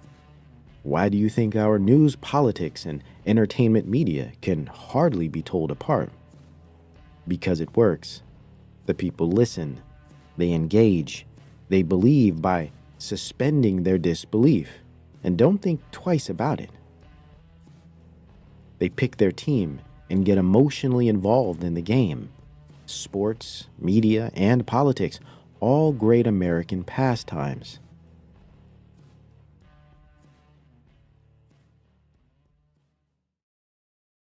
Added there is the very American plague of the halo effect, where just because one is perceived as attractive or wealthy and successful, they are perceived as having far more trustworthy abilities than they actually have. Like, since Elon is rich, scientifically smart, and makes great businesses, he can also define what is best for humankind at a qualitative level, and qualify to attempt solving the deepest questions about civilization and the universe.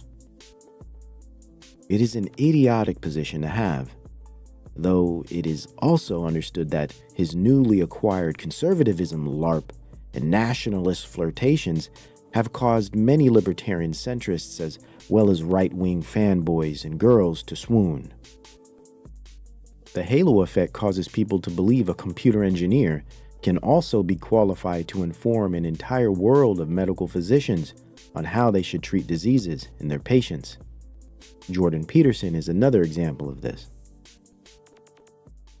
He has an operating method that he's developed that I would say is very unusual by modern standards.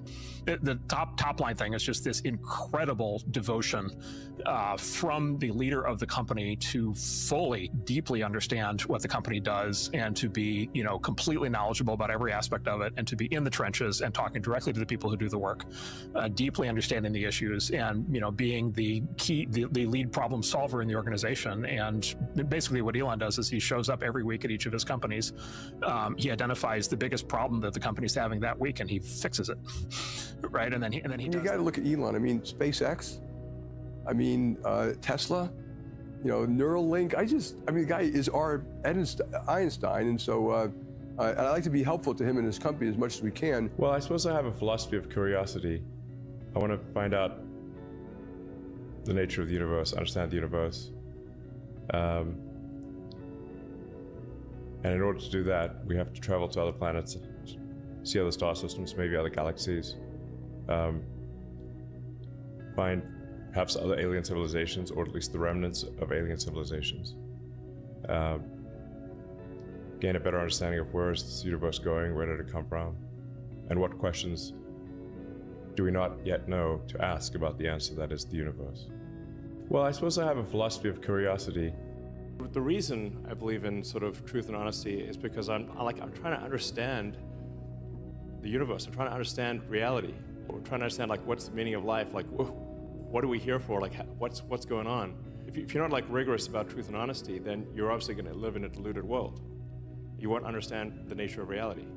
I don't know. I mean, if it's a good thing, but it's just FYI. We could be somebody's like video game right now. Right. It's true. Whose avatar are you? It's okay.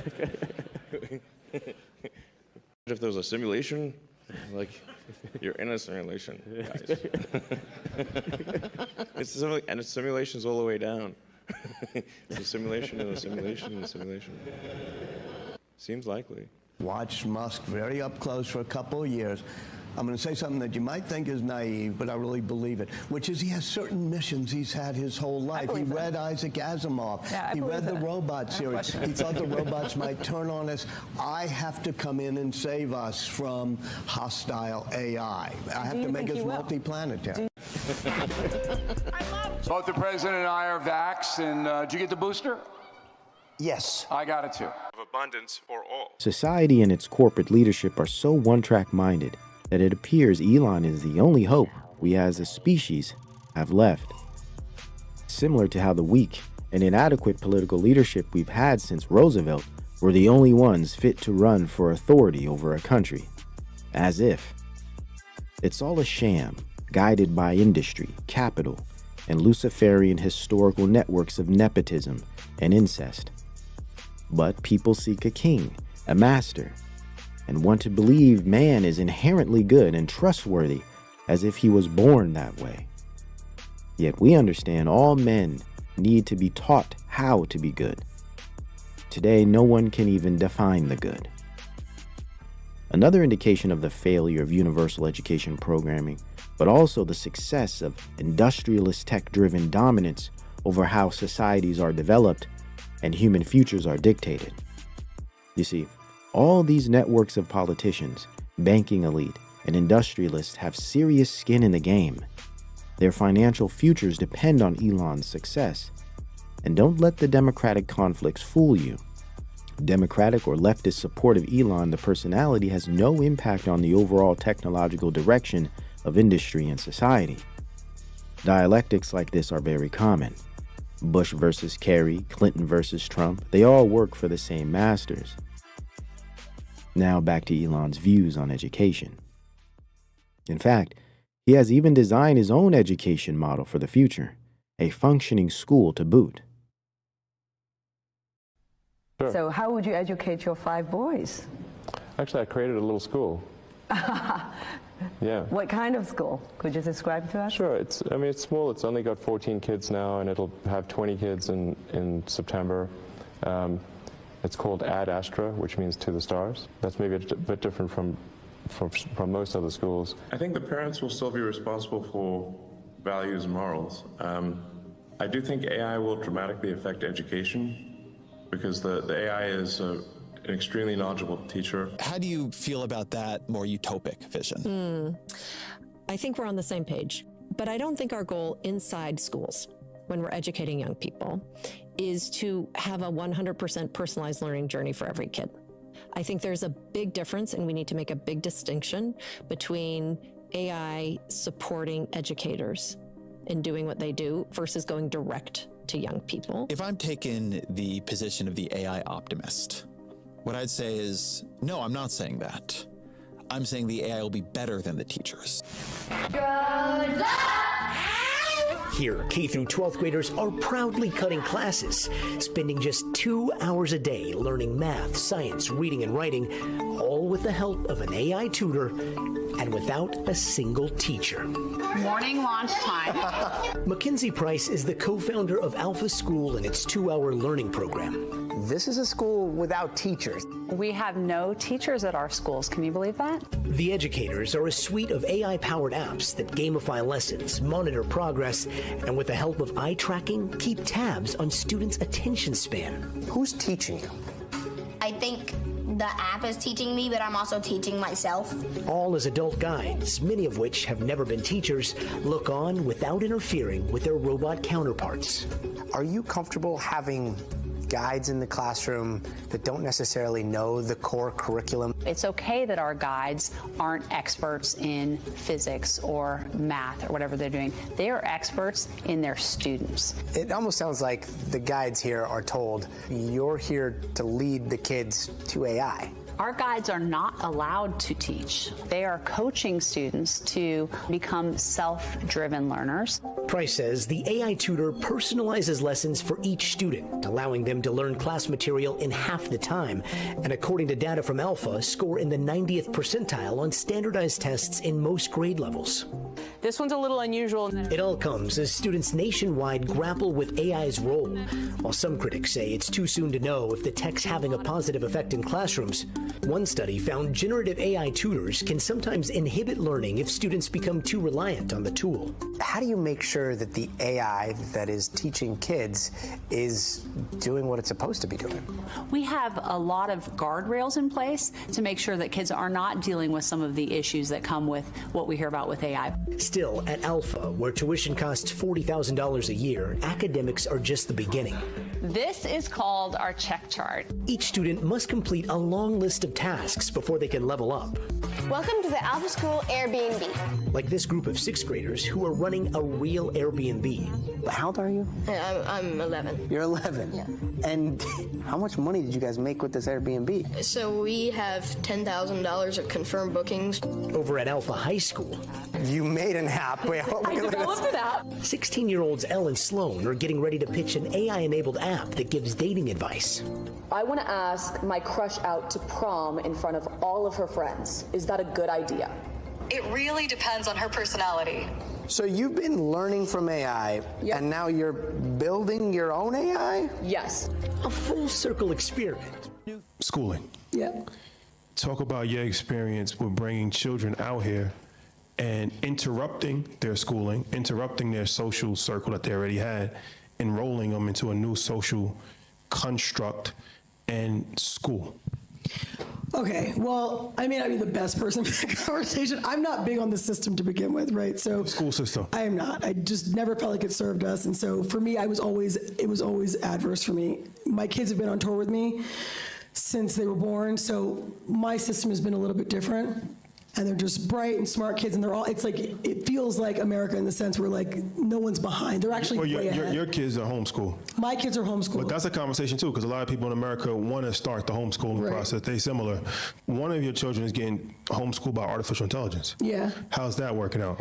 Well, I was skeptical at first, but my older kid was in such a good program, and it didn't start at the age that my son is at, so I needed to find something that I thought was comparable. And it's amazing, honestly. What's great about it is that the AI system, it's a new system. It's called Fusion Academy, but basically it's a new system, and it adjusts to according to like what he's learning and what stage he's at. So it's never just like brushing past something and be like, okay, we got to get to the next stage. It's not rushing him into anything. So if he's excelling in writing or reading, he could be in 5th grade, even though should be at a 3rd or 4th grade level, right? So it's not holding him back. It's accredited, and then it makes it so that we can travel and I can move and they can see the world. And to me, it's been the most amazing education. My kids their passports are crazy, right? Like their passports will rival anybody. They've been all over the world. I can dip out to Thailand. I can go to, like South Africa. I can go to Egypt. Like we can do whatever we want, and it doesn't ever interrupt their schooling. To me, homeschooling is it's 2 hours a day. The best. It's 2 hours a day. Which really, if you look at real school, like the kids are in school doing nonsense for most of the day. It's like recess and playing, and it's like, what is happening here? First of all, I do think that education is going to change over the next some number of years. I can't say 1 year, but it's probably less than 20 years.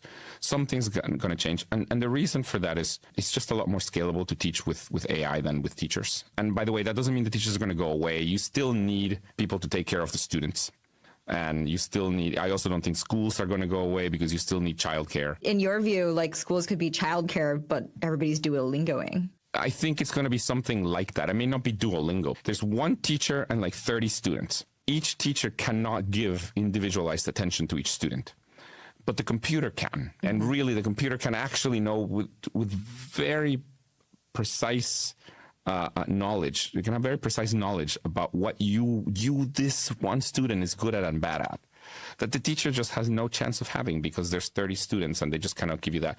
So I do think that it would be more effective if some of that time is being spent with essentially an AI teaching you. I do think it's going to get to that. It's also the case that there are extremely good teachers, for sure, but there's not very many of them. And certainly most everybody in the world doesn't have access to a good one. So I think that there's going to be some some change like that. I do think it's going to take a while because, changes in education are very slow. New thinking. The world of education is in a state of flux. The 3 R's now stand for rework, revamp, and review. And this thinking applies to both high school and college. And I don't mean the College of Cardinals. It's been long overdue and now accelerated by the role of artificial intelligence. A poll of 1,000 college students showed that almost 90% of them used the chatbot to help with homework. And that was taken right after the launch of ChatGPT. More recent research shows widespread use of AI in both high schools and colleges. The question today is not are students getting help from AI, but are they doing any of the work themselves? We get calls every single day from students accused of academic integrity violations associated with AI. Attorneys Susan Stone and Christina Supler are the co-chairs of the Student and Athlete Defense Practice Group, focusing on helping students when accused of cheating using AI. What we're seeing in our law practice is this inherent tension between students and oftentimes professors on what is responsible and ethical use of AI. Establishing where the line is drawn can be difficult. While programs like Grammarly help with phrasing, spelling, and punctuation, other programs can go much further. ChatGPT can, in a matter of seconds, create everything from a few sentences to a full paper. Complicating things further, many of the systems used to check for plagiarism themselves rely on AI. One thing some schools have considered going back to is this: a notepad and a pen or a pencil. Kids who have their eyes open, they're looking at me, but they're not there. They're not there. And they have a level of apathy that I've never seen before in my whole career. Punishments don't work because they don't care about them. They don't care about grades. They don't care about college. It's like you are interacting with them briefly in between hits of the internet, which is their real life. We're actually using our brains wrong. What happens effectively is that when you don't have something to do and your mind wanders, it turns on a set of structures in your brain called the default mode network. That's when you think about nothing. If I put you into an fMRI machine, I say, hey man, think about nothing. These are the parts of your brain that are going to illuminate. And when you're feeling bored and your mind is wandering, it turns out those are the parts of your brain that you need to access questions of life's meaning. Now, you see where I'm going with this, right? If you create an anti-boredom machine where you never access the default mode network, you're never going to be exploring questions of life's meaning. And that's what actually lies behind the mental health crisis for young people today. Not only can they not articulate the meaning of their lives, they're not even looking. And the reason they're not even looking is they're not in the parts of the brain where they need to be to look. Kumar adds that students skip out because they don't feel they're learning anything new. They can get what they need based on their own with class materials. So if AI can do all the work, and class attendance is unnecessary, then why even invest the 4 years to get a degree? The White House seems to support this position in its own way. President Trump recently signed an executive order that states the government is no longer behind the one-size-fits-all approach to education, which previous administrations promoted as college for all. This new order is designed to modernize American workforce programs to prepare citizens for the high-paying skilled trade jobs of the future. First graders or even pre-Ks have A1 teaching, every year starting, that far down in the grades. Now, okay, let's see A1 and how can that be helpful? How can it be helpful in one-on-one instruction? First graders or even pre-Ks have A1 teaching, every year starting, that far down in the grades. We hate to see someone leave education because of problems within the classroom. Give me some examples of what the students are saying to you. I do know that a lot of times in my English classroom, I would ask them to write down a short response or just 5 sentences to answer a question. And a lot of times it would be about 2.5 sentences and they would say, well, I can't think of anything else to say, or, well, why do I have to answer in complete sentences? Like, you get the point from what I'm saying in just this little sentence. And then a lot of times I would assign essays, long form essays, and I would ask them, was this really you? And I'd run it through an AI generator. And of course it would say 100% ChatGPT or AI. And I would speak to the student and they would more so question of, well, if I have to redo this, how much is it really gonna affect my grade? Can I just take the 0? Oh my gosh, trying to take the easy way out. Is it promoting just a laziness among our children? I suppose, and a lot of them are just feeling as though they don't really need to do the work anymore because AI will just do it for them. Yeah, I know you're a proponent of getting technology out of our classrooms, getting the phones out of our classrooms. I still can't believe some schools are allowing that. This is about to become the UK's first teacherless classroom, where 20 GCSE students will spend the year being taught by artificial intelligence instead of human teachers. The platforms learn what each student excels in and what they need more help with, and then it adapts their lessons for the term. Strong topics are moved to the end of term so they can be revised, while weak topics will be tackled more immediately. And each student's lesson plan is bespoke to them. GCSE students have been testing out the new tech. Teachers don't know exactly precisely what I'm unable and able to do, whether the AI can just figure out just by a few questions what I'm weak in and what are my strong points, and it helps me develop into a much smarter student. Although there won't be teachers in the classroom, there will be 3 learning coaches to help with behaviour and softer subjects that AI might struggle with. They're not being taught subjects by the learning coaches, but we are covering soft skills like public speaking, debate, and the really important personal aspects of a person that you really want to bring out and develop, and turning young people into young adults. So what can create one-on-one tutoring opportunity for every child in the world? AI. My kids use it and it's incredible. Yeah. As in like they're interacting and it's adapting to their speed. My son was learning about division and it's asking him to smash glass and how many pieces he smashes it into with this hammer. And, you know, it's saying things like, no, Xander, go for it. Really smash it. And he's loving it, right? Is that synthesis? Yeah. Yeah, I'm an investor in this company. Oh, well, yeah. it was...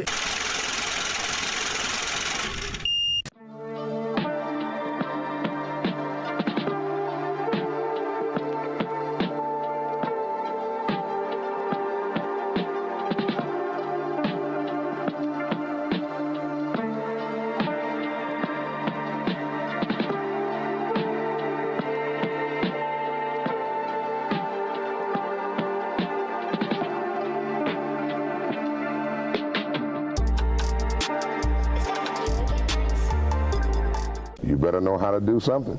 Especially with the job situation. Especially with what's coming. Change is a warning of what's coming. What's coming, Barry? Technology. Many problems come with this direction Elon Musk is preparing for the future of the public mind. Let us run through them briefly. Firstly, Astra and Musk's education model is a spitting image of neoliberal efficiency. It is no surprise that Elon has been spending years retweeting old clips of Milton Friedman, clearly his economic philosophy mentor. What is much worse is that he is applying automated digital interoperability to anti-human and anti-social neoliberal economic principles. If people think the system of late is slavery, they have no idea how intense this new kind of human capital slavery will be. Biodigital convergence network systems as the infrastructural foundations of digital civics and citizenry will make the antebellum master-slave relationships look like Roosevelt's square deal. Reincorporating ownership over the physical bodies of its populations in a new way, one that transcends the race-based slavery of the past. A new manifest destiny, a digital colonialism that does not see race and only sees data. Again, we're doing bio-inspired compute. I think the next frontier that's maybe taboo is really viewing our biology similar to sort of software 2.0, right? Software 2.0 is deep learning models. We have parameters, we have prompts, right? You could think of like, I don't know, peptides as prompts for your system, right? And then you could think of your parameters as your genes, right? And I think we're going to start hacking both. And there's no reason we can't have as fast progress on the biological substrate as the silicon substrate, right? Yeah, so we can go together. Well, but the point is that if we don't, like things that don't accelerate, things that are constantly evolving and trying to adapt to optimize themselves towards growth, they tend to fade, right? And so we actually, it's not like, oh, the future is doomed or we're set. It's like, no, we got to like actively keep working on it. Like we actually need to accelerate biotech research. We need to deregulate it. We need to be more open-minded about it.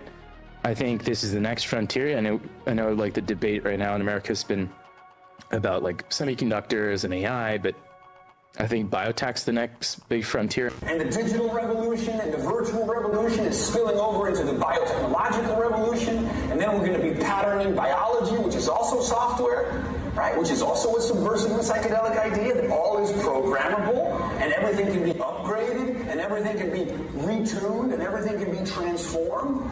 And then nanotechnology, which sees the material world as programmable atoms, another psychedelic idea. So when Leary said you experience a fresh and hardly bearable ecstasy of direct energy exploding on your nerve endings, that has been made manifest by digital technology, virtual metaverses, biotechnological mRNA vaccines, and eventually nanotechnology creating buildings that self-assemble. We are living in a magical world. And if you could time-lapse human progress, it would look like our minds, our consciousnesses, the imagination is spilling out of us, and we are actualizing the human imagination. We are designing the world and ourselves into being, right? We will have our robot becoming less metal, more organic. At the same time, we will have human beings who will make more and more use of artificial organs, of metal and plastic, artificial hearts, artificial kidneys, artificial lungs, replace bones by light metal substitutes. In short, we may have a society in which robots will drift away from total metal toward the organic, and human beings will drift away from the total organic toward the metal and plastic. And that somewhere in the middle, they may eventually meet. Now, when we have a kind of metal-organic hybrid creature, will it matter that he was originally metal and became metal-organic, or that he was originally organic and became metal-organic? Or will it not matter? Will we then have formed a kind of mixed culture, which perhaps might be higher, more efficient, better than either culture separately, if I can call the robot system a culture?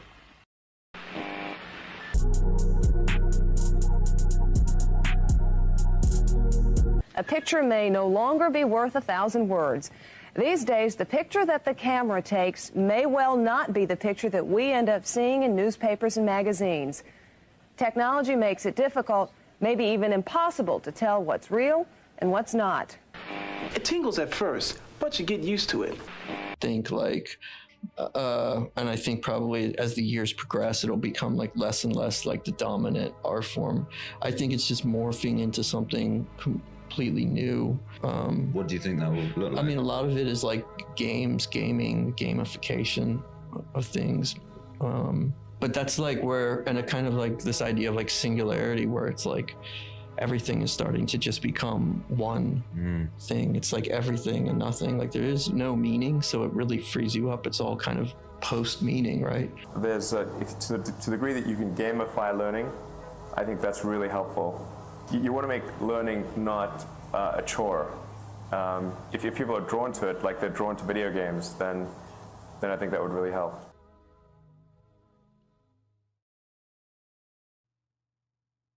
Yet Elon Musk pretends to be some type of humble everyman and billionaire for the working people. Someone we can trust, someone who could do no wrong. Nobody bats 1,000. We will at times make a mistake, and we'll act very quickly to correct it. I am under such an extreme spotlight, so much scrutiny, that it's literally impossible for me to get away with anything nefarious, and obviously nor do I wish to. So this is a case where we have radical transparency. We're actually willing to admit that we do make mistakes. Often people are not willing to admit they make mistakes, but we are. But we want to emphasize we fix them quickly, and we're trying to do the right thing for the American taxpayer, for the American people. And I think history will be the judge that what we've done here and what we're doing is a very good thing for the strength and future of America. So, I mean, we should be the priority should be teach kids skills that they will find useful later in life. His philosophy of education is very similar to the Rockefeller model, in that he believes it is ultimately a utility that is mainly fit to supply industrial and economic efficiency. He has zero regard or understanding for the whole of education and learning, and the concept of the whole student, because the bureaucratic outlook perceives things that do not adhere to the model of efficiency as completely irrelevant and irrational. The humanities, for example. If Elon's model became a universal norm, we would be educating people to operate as flesh-covered computers, not diverse human beings with beating hearts. Here we see how he cannot understand education proper because he is working from a partial deck. Just like he cannot fully comprehend the transcendence of the human being and justification of core values is because he is limited to a materialist paradigm. He can only compare life and humanity to derivative systems of computation. Life becomes a game of button-pushing, input-output mechanisms controlled by experts and specialists. This is why he is constantly appealing to video games and science fiction to make his points. I think actually the reality is that if we get rid of nonsense regulations and shift people from the government sector to the private sector, we will have immense prosperity, and I think we will have a golden age in this country, and it'll be fantastic. His views on the purpose, goals, and on who education should serve are mere mirrors of elitist reformists of the past. This isn't about saving taxpayers' money or fixing education. His neoliberal model simply upgrades Milton Friedman's arguments made in the early 80s. I suspect he is more interested in the massive behavioral data banks of the Department of Education and the new automated infrastructure he can offer in exchange. His manipulative use of political platitudes like freedom, democracy, and abundance are ploys to sell his industrial ambitions, products, and services. I am up to be wrong about this, but all the proper signals are there. Is the battle between government of decades and decades of buildup and business, which you guys are, is that like a train hitting each other? I mean, it seems like it's pretty disruptive. Well, this is a revolution, and I think it might be the biggest revolution in government since the original revolution. But at the end of the day, America is going to be in much better shape. America will be solvent. Critical programs that people depend upon will work, and it's going to be a fantastic future. So we have to really delete entire agencies, many of them. That's not to say there won't be an increase over time of bureaucracy in some new administration, but it'll be from a much lower baseline. Though he rails against government bureaucracy and standardization, he is bringing in a much more pernicious form of these very things. If he is successful, he will establish a new and more pervasive and permanent type of standardization. Algorithms, the new authority, an alternative bureaucracy, a more efficient form of centralization. This is not freedom. This is not progress. If you want to improve population health, you have to take all of your healthcare data, your diagnostic data, your electronic health records, your genomic data. And in the Middle East, in the UAE, for example, they're incredibly rich in data.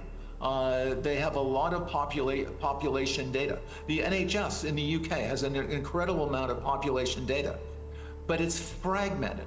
It's not easily accessible by these AI models. We have to take all of this data we have in our country and move it into a single, if you will, unified data platform. So we provide context. When we want to ask a question, we've provided that AI model with all the data they need to understand our country. So that's the big step. That's kind of the missing link.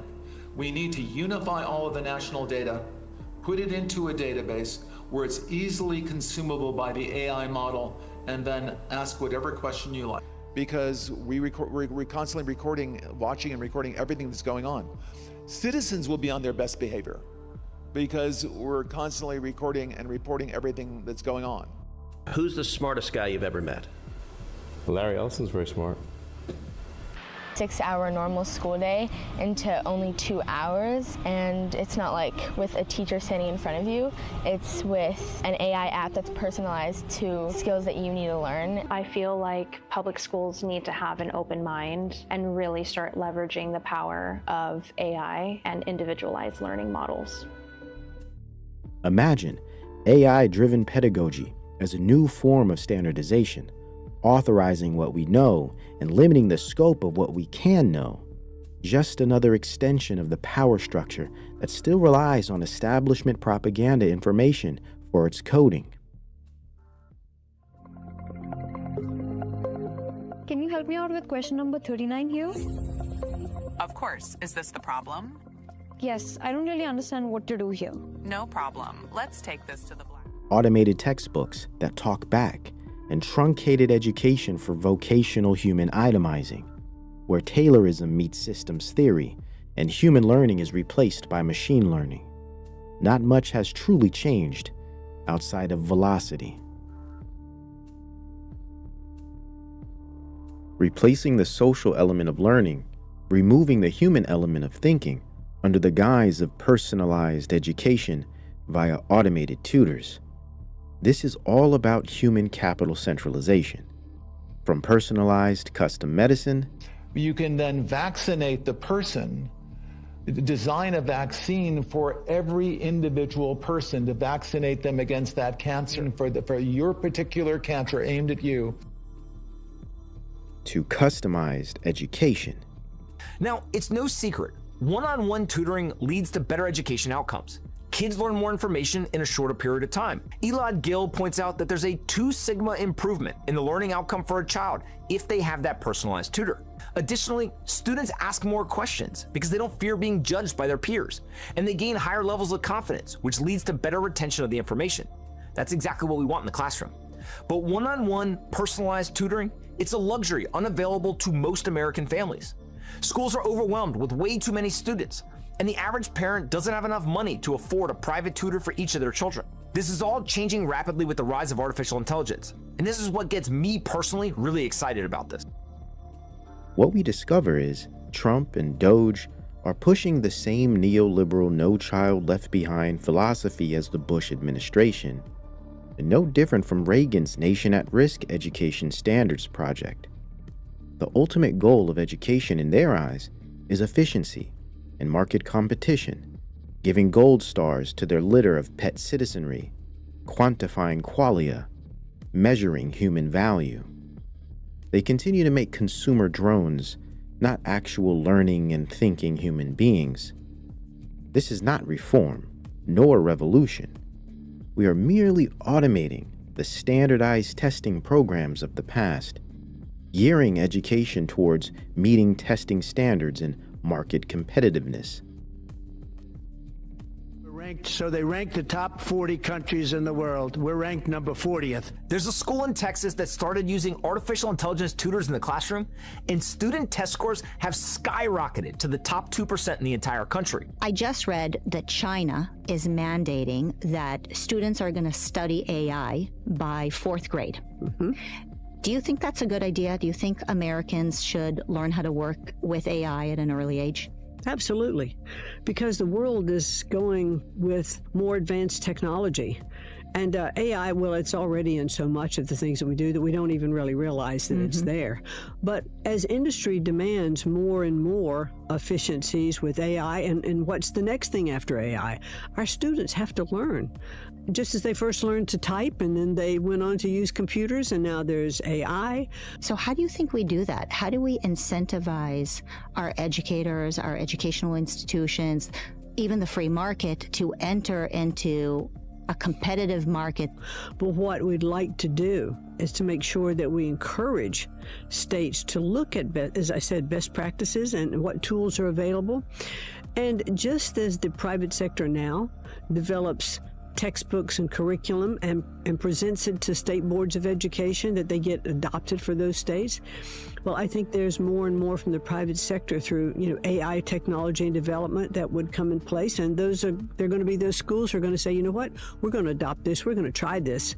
And they'll see the results. And once the results are in, then everyone is like, wow, that's best practices. Relative to AI and other technology, it's a demand. Mm-hmm. And as I mentioned earlier, not only is it a working tool, but it's also a learning tool, because AI with one-on-one tutoring can just be amazing. I was actually at a recent convention, a conference, and they were talking about AI and how students who were being taught through this program could learn more in 2 hours than other students that were in school all day. And so that's an amazing concept. It only speeds up the process of what Rockefeller began to do in 1903 with the General Board of Education and its focus on industrial efficiency. What about Horace Mann? Who needs common schools? Who needs standardized teacher accreditation when you have standardized algorithms that teachers have to get trained and accredited to use, whereby they become mere assistants to machine universal education models? Imagine how this will collapse the teacher-student relationship over time. Unfortunately, futurists and tech elite want to fully integrate these technologies into every aspect of human life. Be better than the teacher. I'm not saying I believe this, but I want to make you argue with you're pushing on it. I get it. The AI optimist case. But the question is, better at what? So teachers do many, many things. Kids learn in relationships with other humans. We've evolved to do that. I do not think that we will go away from that, or we may go away and then we'll be like, oh my God, that was a huge mistake, and 10 years later go back. What we don't want to do is bring AI in and have every kid sitting in front of a AI tutor alone at their desk for 8 hours a day. That's not the future that is going to help our kids. The idealism of reformists and moderates are no match for the appetite of pure efficiency and the raw nature of neoliberal expansion. They truly believe their technologies are more fulfilling and will perfect the natural human experience. Education and learning is also part of this. I mean, in some sense, I think the Platonic ideal state is a very tiny reasoning model with 1 trillion tokens of context that you put your whole life into. The model never retrains, the weights never customized, but that thing can reason across your whole context and do it efficiently. And every conversation you've ever had in your life, every book you've ever read, every email you've ever read, everything you've ever looked at is in there, plus connected to all your data from other sources. And, your life just keeps appending to the context, and your company just does the same thing for all your companies. In fact, we are an essential infrastructure company, not unlike the first industrial revolution. When people realized, GE, Westinghouse, Siemens, realized that there was a new type of technology called electricity, and new infrastructure has to be built all around the world. And these infrastructure became essential part of social infrastructure. That infrastructure is now called electricity. Years later, this is during all of our generation, we realized there was a new type of infrastructure. And this new infrastructure was very conceptual, very hard to understand. And this infrastructure called information. This information infrastructure, the first time it was described, made no sense to anybody. But we now realized it is the internet. Well, there's a new infrastructure now. This new infrastructure is built on top of the first two. And this new infrastructure is an infrastructure of intelligence. I know that right now, when we say there's an intelligence infrastructure, it makes no sense. But I promise you, in 10 years' time, you will look back and you will realize that AI has now integrated into everything. And in fact, we need AI everywhere. And every region, every industry, every country, every company, all needs AI. AI has now part of infrastructure. These machines will occupy as much as efficiency and market control will provide. Human sentiments and moral considerations do not fit within the efficiency model. They don't care what you think is good. In their worldview, the good can only present a form of utility. All institutions and people within them become extensions of the technologies imposed on them. Disguised as tools and services, they turn the user into a tool and serve no one but the ownership and power. When will you have the answers that you're searching for? Some questions we'll be able to answer in a few years, but some of the really interesting questions about these long-term outcomes, we're going to have to wait a while because they need to happen. That delay leaves researchers who study technology's impact on very small children anxious.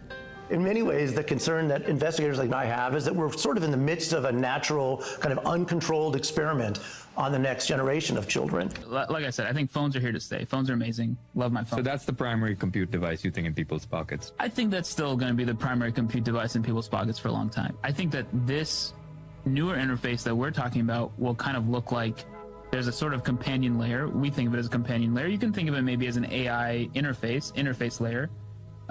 We think that that interface layer needs to have these characteristics that we think make it a companion, like memory. It needs to like remember you and have like a relationship with you, be very natural, etc. So, you know, it needs those characteristics. That is sort of the system that you are interacting with every day in a natural way. What will make one instance of that better than another is how much you like talking to it. Its personality, its naturalness, it's sort of how much it makes you feel like you're talking to a real person and so on. The delightfulness is just a product experience thing, user experience. And then on the other side, that layer will talk to downstream services, whether that's kind of, you know, normal digital services like whatever digital services you have, search, et cetera, or other AI systems that can then themselves do things for you, interact with services and so on.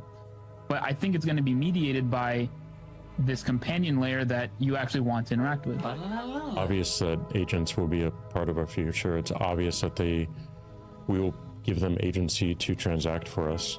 Do we want that to again be in this corporate-owned financial network, or do we want a financial network that the internet owns and is a layer on top of the internet? How do you think things are going for humanity right now? Oh, we're screwed. So where we're at right now is a huge epidemic of loneliness. It's not a secret, but it's sometimes maybe hard to grasp how big this problem is. If before we had, I don't know, 13 hours a day to walk around, see people, meet people. Now we spend, 7, 8 hours on our phone. We don't have those serendipitous moments. No one's really trying to interact with each other in real life that much. And we're losing the skills. Basically, younger people just don't know anymore how to have a real live conversation because they're used to text, which is a lot lower risk. You have time to think about your response. They feel very intimidated by that real life interaction. So that's where we are now. So I'm not in the camp of people that just think that we need to put down our phones and touch grass, because I think it's highly unrealistic. We're actually using our brains wrong. If you create an anti-boredom machine where you never access the default mode network, you're never going to be exploring questions of life's meaning. And that's what actually lies behind the mental health crisis for young people today. As we're sitting here, I've been wearing right over here on my lapel this device. It's limitless.ai. I don't know if you can see this in my screen. It's about the size of a quarter on both sides, and it just clips on. And this is listening to every conversation I have through the day, and it's being transcribed and fed up to a large language model that I can then query about the conversations I had through the day. And I think ultimately this is likely to be what is being developed. And so we're heading towards a society of not only constant surveillance, but where all of us are recording everything, all of this data being soaked up and being made accessible and available, to yourself in part, but there are going to be companies that are soaking it in, offering to buy it from you, to use it, to understand what's going on in the world. Wearable devices. So these are brain sensors that are starting to be embedded in everyday devices, but until now have been a number of niche companies that really have focused on mindfulness and meditation. The use of, for example, brain sensors that can pick up electrical activity in the brain at a pretty low resolution, but advances in AI have both improved what the signal is that can come from the brain and enabled the miniaturization of those products. As a lot of the major tech companies start to invest in these brain sensors, it's a huge, I think, untapped market in many ways of integrating them into everyday devices. These are earbuds or watches or headphones and the soft cups around the ears. Many of those products are hitting the market this year, and others are hitting them within the next 2 years, such that people can listen to music, a phone call, etc., while having those devices in ears. Initially, what they will be capable of doing is very high-level brain state reading. Things like, are you tired? Are you paying attention? Is your mind wandering? Are you happy or sad? They maybe enable interaction like up, down, left, right for interaction with other technologies. And they're being embedded into things like virtual reality headsets. High-tech guru Clifford Stoll was one of the first scientists on the internet. He's an expert in computer programming, but he's also one of an increasingly vocal group of skeptics wondering if computers really are the best way to teach kids. There's nobody standing up saying, I'm outraged at this waste of money at something that is obsolete quickly and doesn't do what it's intended. Might sound a little strange, but a large number of Dallas teachers have admitted playing hooky from school. The reason? Burnout. In a survey released today by the Dallas Federation of Teachers, more than 60% said that they took off at least one day last year because of stress. Pay and paperwork are the problems. Over 50% stated that given the opportunity, they probably wouldn't ever make teaching their career again. But the same 50 to 60% said they're staying. That means we've got a lot of unhappy people. It means we have one big prison farm, doesn't it? Hiscox plans to take the survey results to the school board in hopes of getting teachers some job improvement. The real victims here are not just the students, but the teachers as well. We need teachers, good teachers, of passion, know-how, and unique abilities. Soon, like the tech industry, the education industry will turn teachers into machine learning management employees. The entire ecosystem presents a future of dehumanization, depersonalization, and desocialization at one of the most fundamental levels of life, learning, which is a social institution with deeply social frameworks. Frameworks computation cannot replace or embody and will only atrophy away.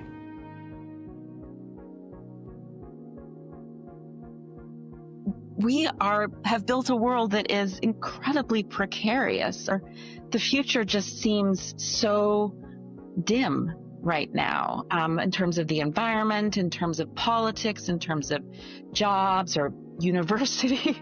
And so in a world which things feel so insecure and risks seem harder to make than ever before, I don't think we should be surprised when all sorts of people turn to these tools that promise us answers. They promise us writing that will be smooth. They promise us something quick and easy, and in some ways that you don't have to be accountable for, right? If you can shrug and say, oh, the algorithm did it. I didn't do it. Without that relationship, the tech means nothing. And so that's what bothers me the most about people saying AI is the solution for the teacher shortage. And I'm like, no, like that's so dismissive of what we do as teachers, you know? I think it's so dismissive of who we are as humans. I think the role of the teacher obviously is so crucial in any classroom, but the role of the students in their relationship with one another is also often, I think, where some of the most important learning happens. Elon's gamified and automated model of education doesn't simply rob humans of essential social and cultural capacities for development, but they also turn them into pure information. Human capital markets to be farmed and potential labor forces to be exploited. If this model were to be transmitted into the general education system, outside of his privatized endeavor, It will negatively affect them by incentivizing infrastructural and pedagogical change through dehumanizing automated forces, attracting teachers and students alike, via high pay private corporations would be able to offer, and gamification-based engagement farming curriculum that young children will not be able to ignore.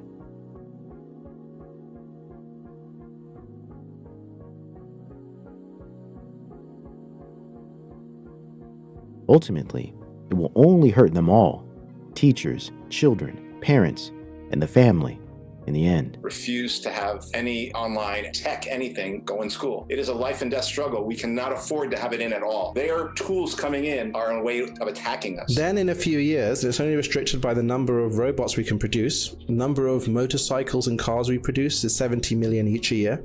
So let's say robots are similar. You get that disruption. As you said, Peter, you estimated 40 cents an hour for an R1 unitary robot. And that will be as capable as a human probably in a year or two. Optimus will be the same. This is the biggest crisis that we have coming because it's an unemployment, underemployment question of meaning. When a technology can do the work better than you can, what is your meaning?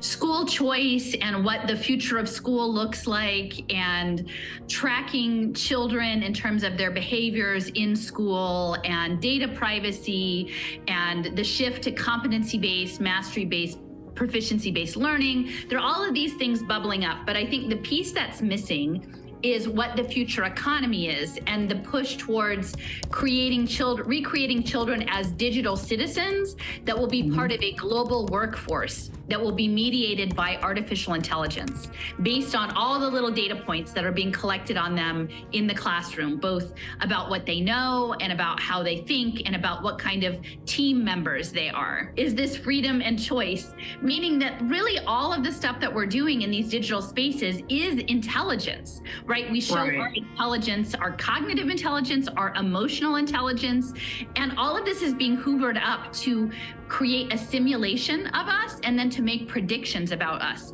as future citizens of the world and as future workers, as future human capital. Moving forward, global investors are going to start to be making bets on human capital. One of the things that gets obscured is the fact that the future of work is remote. Like not just remote platform work, but literally remote through robots. The government provides access and the training of the children into this future, but the future of work is literally being run by the global corporations, which again, most of them, they're global, they're multinational, they don't have roots in any one country to really. It's not really the government. So I think that you're right, because the right would say, oh, I want less government and less intervention and shrink government. But what happens is it's really shifting into the hands of the government, the public dollars, shifting into the hands of the corporations who then are planning this future of work. Okay. We don't want to feed our children's brains into robots, thank you very much. Like whether that's the government's enabling it through the schools initially, or the companies who are going to use the AI to place people in these robot jobs, like that's not a future that any of us, like I would assume most parents would agree to. To create value for a company, that it was this particular company.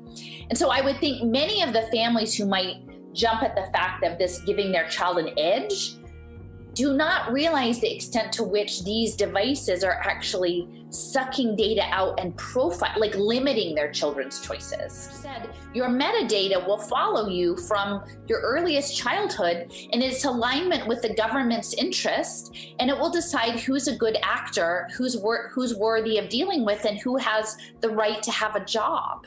That thing, if we understand this promise, what is the promise of empire? The promise of empire is we're gonna mine the crap out of you.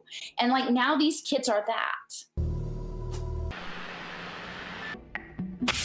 But schools say it wasn't hard for them getting parental consent to enroll kids into what is one of the world's largest experiments in AI education. A program that's supposed to boost students' grades while also feeding powerful algorithms. 为了就是国家的这个研究呀、发展呀，我觉得是没有问题的。 The government has poured billions of dollars into the project, bringing together tech giants, startups, and schools. because the AI is always going to be outpacing human learning. So that's when you hear the term lifelong learning, it's not what the teachers really mean. It's what this future that they're trying to impose on us means. So it's like you have to keep moving through this simulation, through your learning and your earning, right? Right. Yeah, and so this image is from Learning is Earning from Institute for the Future from 2016, I think. And this young woman is saying, like, so she is I'm assuming she's supposed to be in high school, and they send her protein folding puzzles, and she's so good at doing these online protein folding puzzles as citizen science that she gets paid and she gets credit for school, and now she imagines that she's a scientist because she's doing these gamified puzzle folding things. Now, is that the future that we want, where there's custom puzzles delivered to children that they perform online for money and credit, and then they imagine themselves as being trained? I mean, I think that's giving her false hope, in terms of what her conditioning is. That's not real education, and it's very isolating. It is very isolating. I think that is what I've realized is in looking at my own children, and I know yours, is do we want this kind of future for them? I love to be able to use the technology. Of course, we would be hypocritical to say that we're anti-technology. We're not, but it's a very different, it's a very different use that you and I would think to use it for than what's being built around us with this push for the twinning, your virtual self, your physical self, and those two somehow being tracked and entered into this system that most people don't even know that is being built around us. And AI, well, it's already in so much of the things that we do that we don't even really realize that it's there. But as industry demands more and more efficiencies, possibly this was all set up by design, if not a logical conclusion to progressivism in general. And at this point, all seems very rational. A broken system designed to fail, broken families and working parents not available to consider education at all. Just so over time, it all can be automated, pushing society deeper into the centralized grips of industrial capture and instrumentalism. It is in many ways an evolutionary step in administrative progress, the exploitative system of the past computerized. Fascinating. Department of Government Efficiency. Efficiency. Efficiency. Efficiency. Efficiency. Be more efficient. It should be outcomes based. Let's remember the E in Doge is efficiency. We deserve good government. This is the promise of AI and the promise of the future. Sure, and be on the lookout for flying pigs. Musk's abundance and freedom is Rockefeller's democracy and vocationalism. Musk's efficiency is no different from Rockefeller's efficiency. One is rooted in manufacturing and agrarian development, the other in STEM, tech-centered training and gamifications of children's little minds. It's all anti-human, anti-democratic, and pro-elitism. Post-humanist psychopathy. Musk is the new version of the legacy robber barons in a leather jacket and pants that do not fit properly. Another businessman turned celebrity like Trump. Musk is the new age progressive era engineer and progeny of the elitist reformers of the past. He is an industrial and ideological descendant. All of them billionaires pretending to reform society for the good of humanity whilst incrementally dismantling what it inherently means to be human and a society. His complaints about education, standardization, they are correct, but his solutions of automation and privatization will only result in similar problems, though with bigger consequences.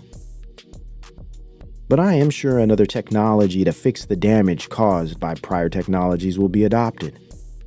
We never learn, it seems. How can one be pro-human and pro-singularity at the same time? It is oxymoronic, yet the current state of things. But who can blame him? When you think yourself and everyone else is a biological computer, all you see is data.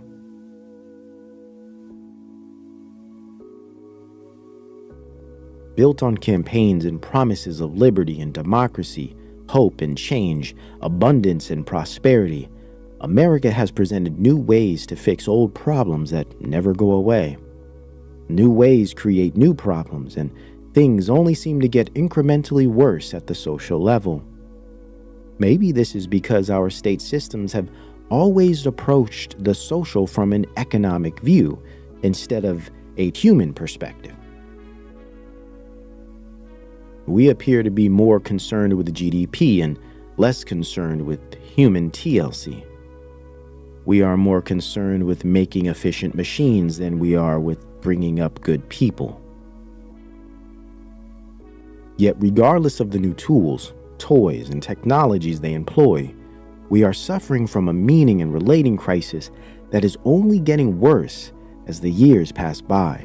It is as if the more technological access and control the powers that should not be have, the worse off the people are for it in the long run. Not those in power, the people, though I would say, spiritually, everyone is worse off, even those in power. I'll keep it short and sweet. Family, religion, friendship.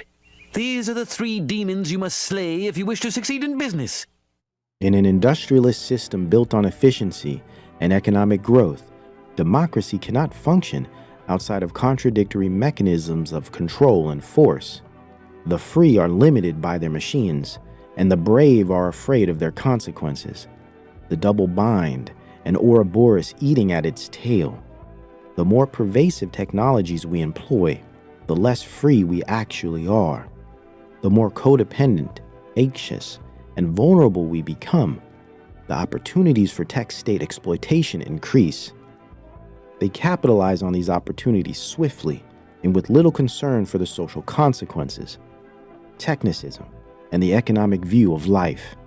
This is the raw nature of the old and current model, and it is also being applied to education systems. This is not progress. This is the nothing. A never-ending hole of nothingness consumes our future before it happens. It isn't coming, it is here. It happened then, and it is happening now again, though at 6G speeds. This is not progress. This is annihilation. We have sunk deep within the progress trap.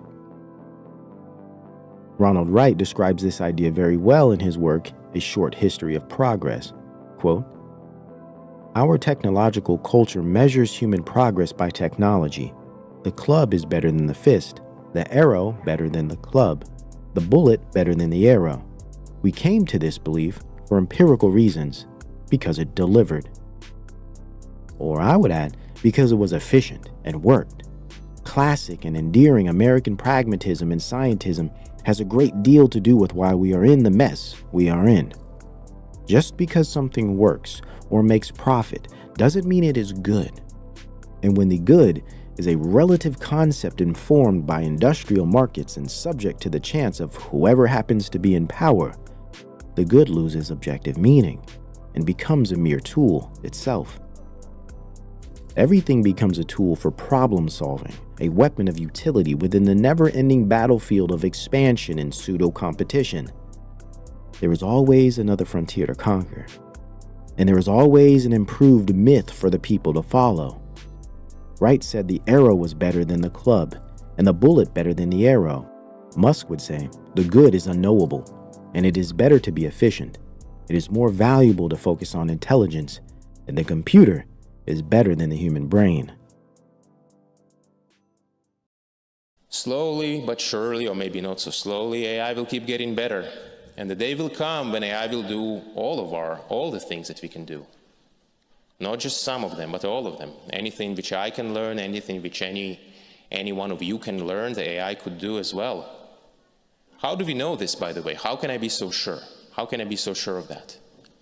The reason is that all of us have a brain, and the brain is a biological computer. That's why. We have a brain, the brain is a biological computer. So why can't a digital computer, a digital brain, do the same things? This is the one-sentence summary for why AI will be able to do all those things. because we have a brain and the brain is a biological computer. Going back to the AI situation, this is quite important. If you assume any rate of advancement in AI, we will be left behind by a lot. But even the benign situation, if you have if you have ultra-intelligent AI, we would be so far below them in intelligence that it would be like, a pet, basically. Pet, that's what I was thinking. Like a pet. Like a cat. Elon like a house cat. Yeah, it would be like the house cat. Right. It's not the end of the world, sort of pet. But that honestly, that would be the benign scenario. And so house cat is okay. I mean, I don't love the idea of being a house cat. Okay. So what's the solution? To have an AI layer. If you think of you've got your limbic system, your cortex, and then a digital layer, a sort of a third layer above the cortex that could work well and symbiotically with you. I mean, just as your cortex works symbiotically with your limbic system, your sort of a third digital layer could work symbiotically with the rest. This is something that's surgically inserted or bred into the species, or what? The fundamental limitation is input-output. So we're already a cyborg.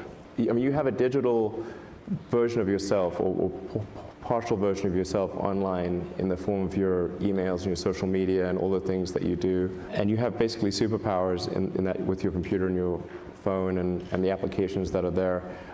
You have more power than the President of the United States had 20 years ago. We're already a cyborg. This type of philosophy has a trajectory that subordinates the human and the good to a mythical objectivity, an exponential compute of artificial intelligence. This is the perfect example of a progress trap. We all have fallen into the myths popularized by Musk, who gleaned them from futurists before him, whether it be Illich's concept of social myths indoctrinated via schooling, or Musk's science fiction myths of space travel and human-AI symbiosis. Society has been taken by an abject myth of progress, a pseudo-form of the good and democracy that has been handed down to us by detached men of rank, sociopaths in tailor suits, and philosophically inept leadership. We have been, since the beginning, and are at this very moment, being sold a myth about who and what we are, why we are here, and where we should go. We are living someone else's dream, fulfilling someone else's great work, and trusting in someone else's futurist plan. Wright says, progress has become myth in an anthropological sense. By this, I do not mean a belief that is flimsy or untrue. Myth is an arrangement of the past, whether real or imagined, in patterns that reinforces a culture's deepest values and aspirations. Myths are so fraught with meaning that we live and die by them. They are the maps by which cultures navigated through time. As we were sold myths of freedom, equality, and progress by forefathering paternal governments and leadership thereafter, this very myth continues today, just as fraudulent and veiled as it was from the start. Today's myths tell us computation and automation is moving us forward, and forward is progress. And we have no choice in the matter anyway, according to Kevin Kelly, founder of Wired magazine. We are to all just accept the fate of ever-presence and live in a constant state of playing catch-up with the will of machines in a purgatory protopia. And hey, it's the best option we have. But actually, none of this has to happen. We do have a choice in the matter as common people. Yet technocrats carry on with their fantasy future. But what if none of this is actually good in an objective sense? Wright states, progress has an internal logic that can lead beyond reason to catastrophe. A seductive trail of successes may end in a trap. As cultures grow more elaborate and technologies more powerful, they themselves may become ponderous specializations, vulnerable, and in extreme cases, deadly.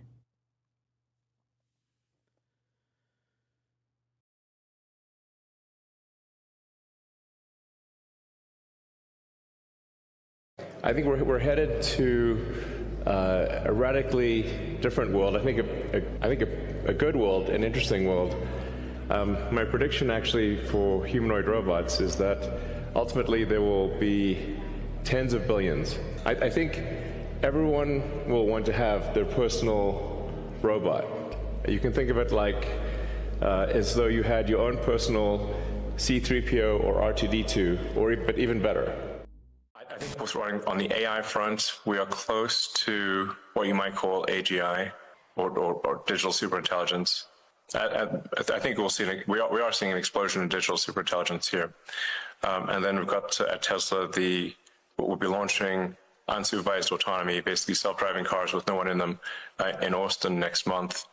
So it's a big year for sure. When all you have is a hammer, everything you approach looks like a nail. Musk only has one legitimate strategy: automation.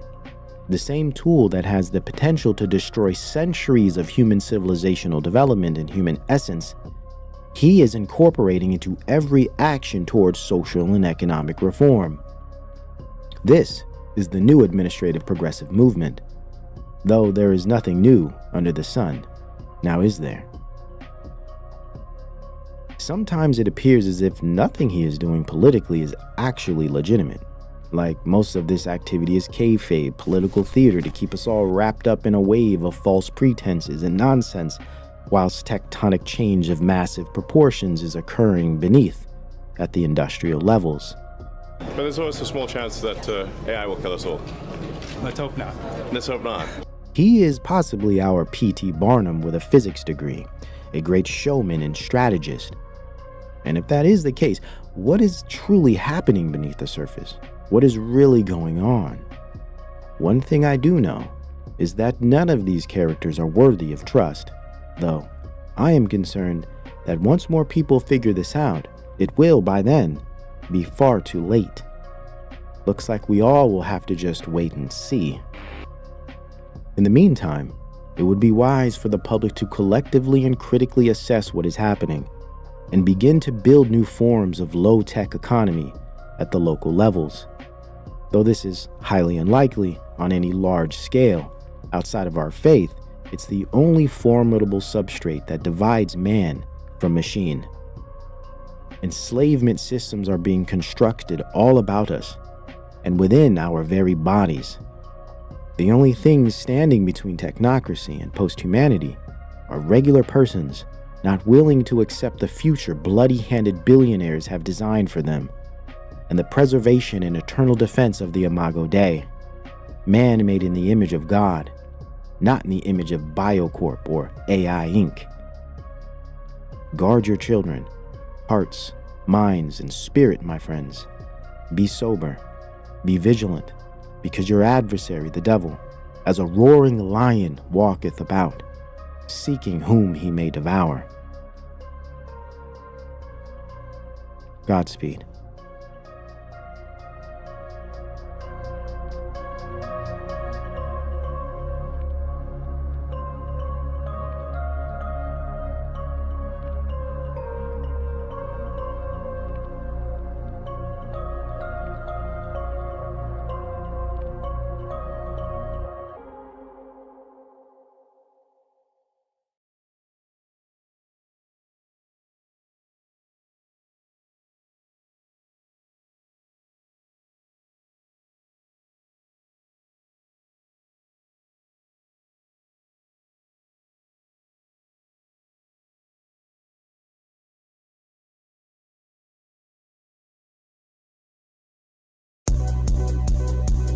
These days, technology makes it difficult, maybe even impossible, to tell what's real and what's not.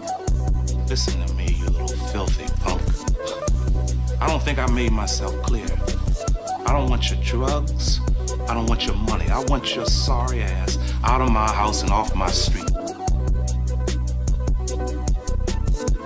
Let's go, baby. You can do it. Come on, I believe in you. Have faith.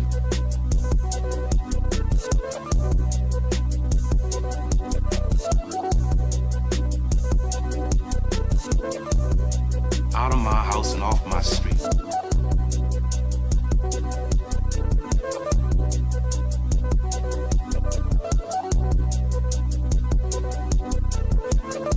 I believe in you. Have faith.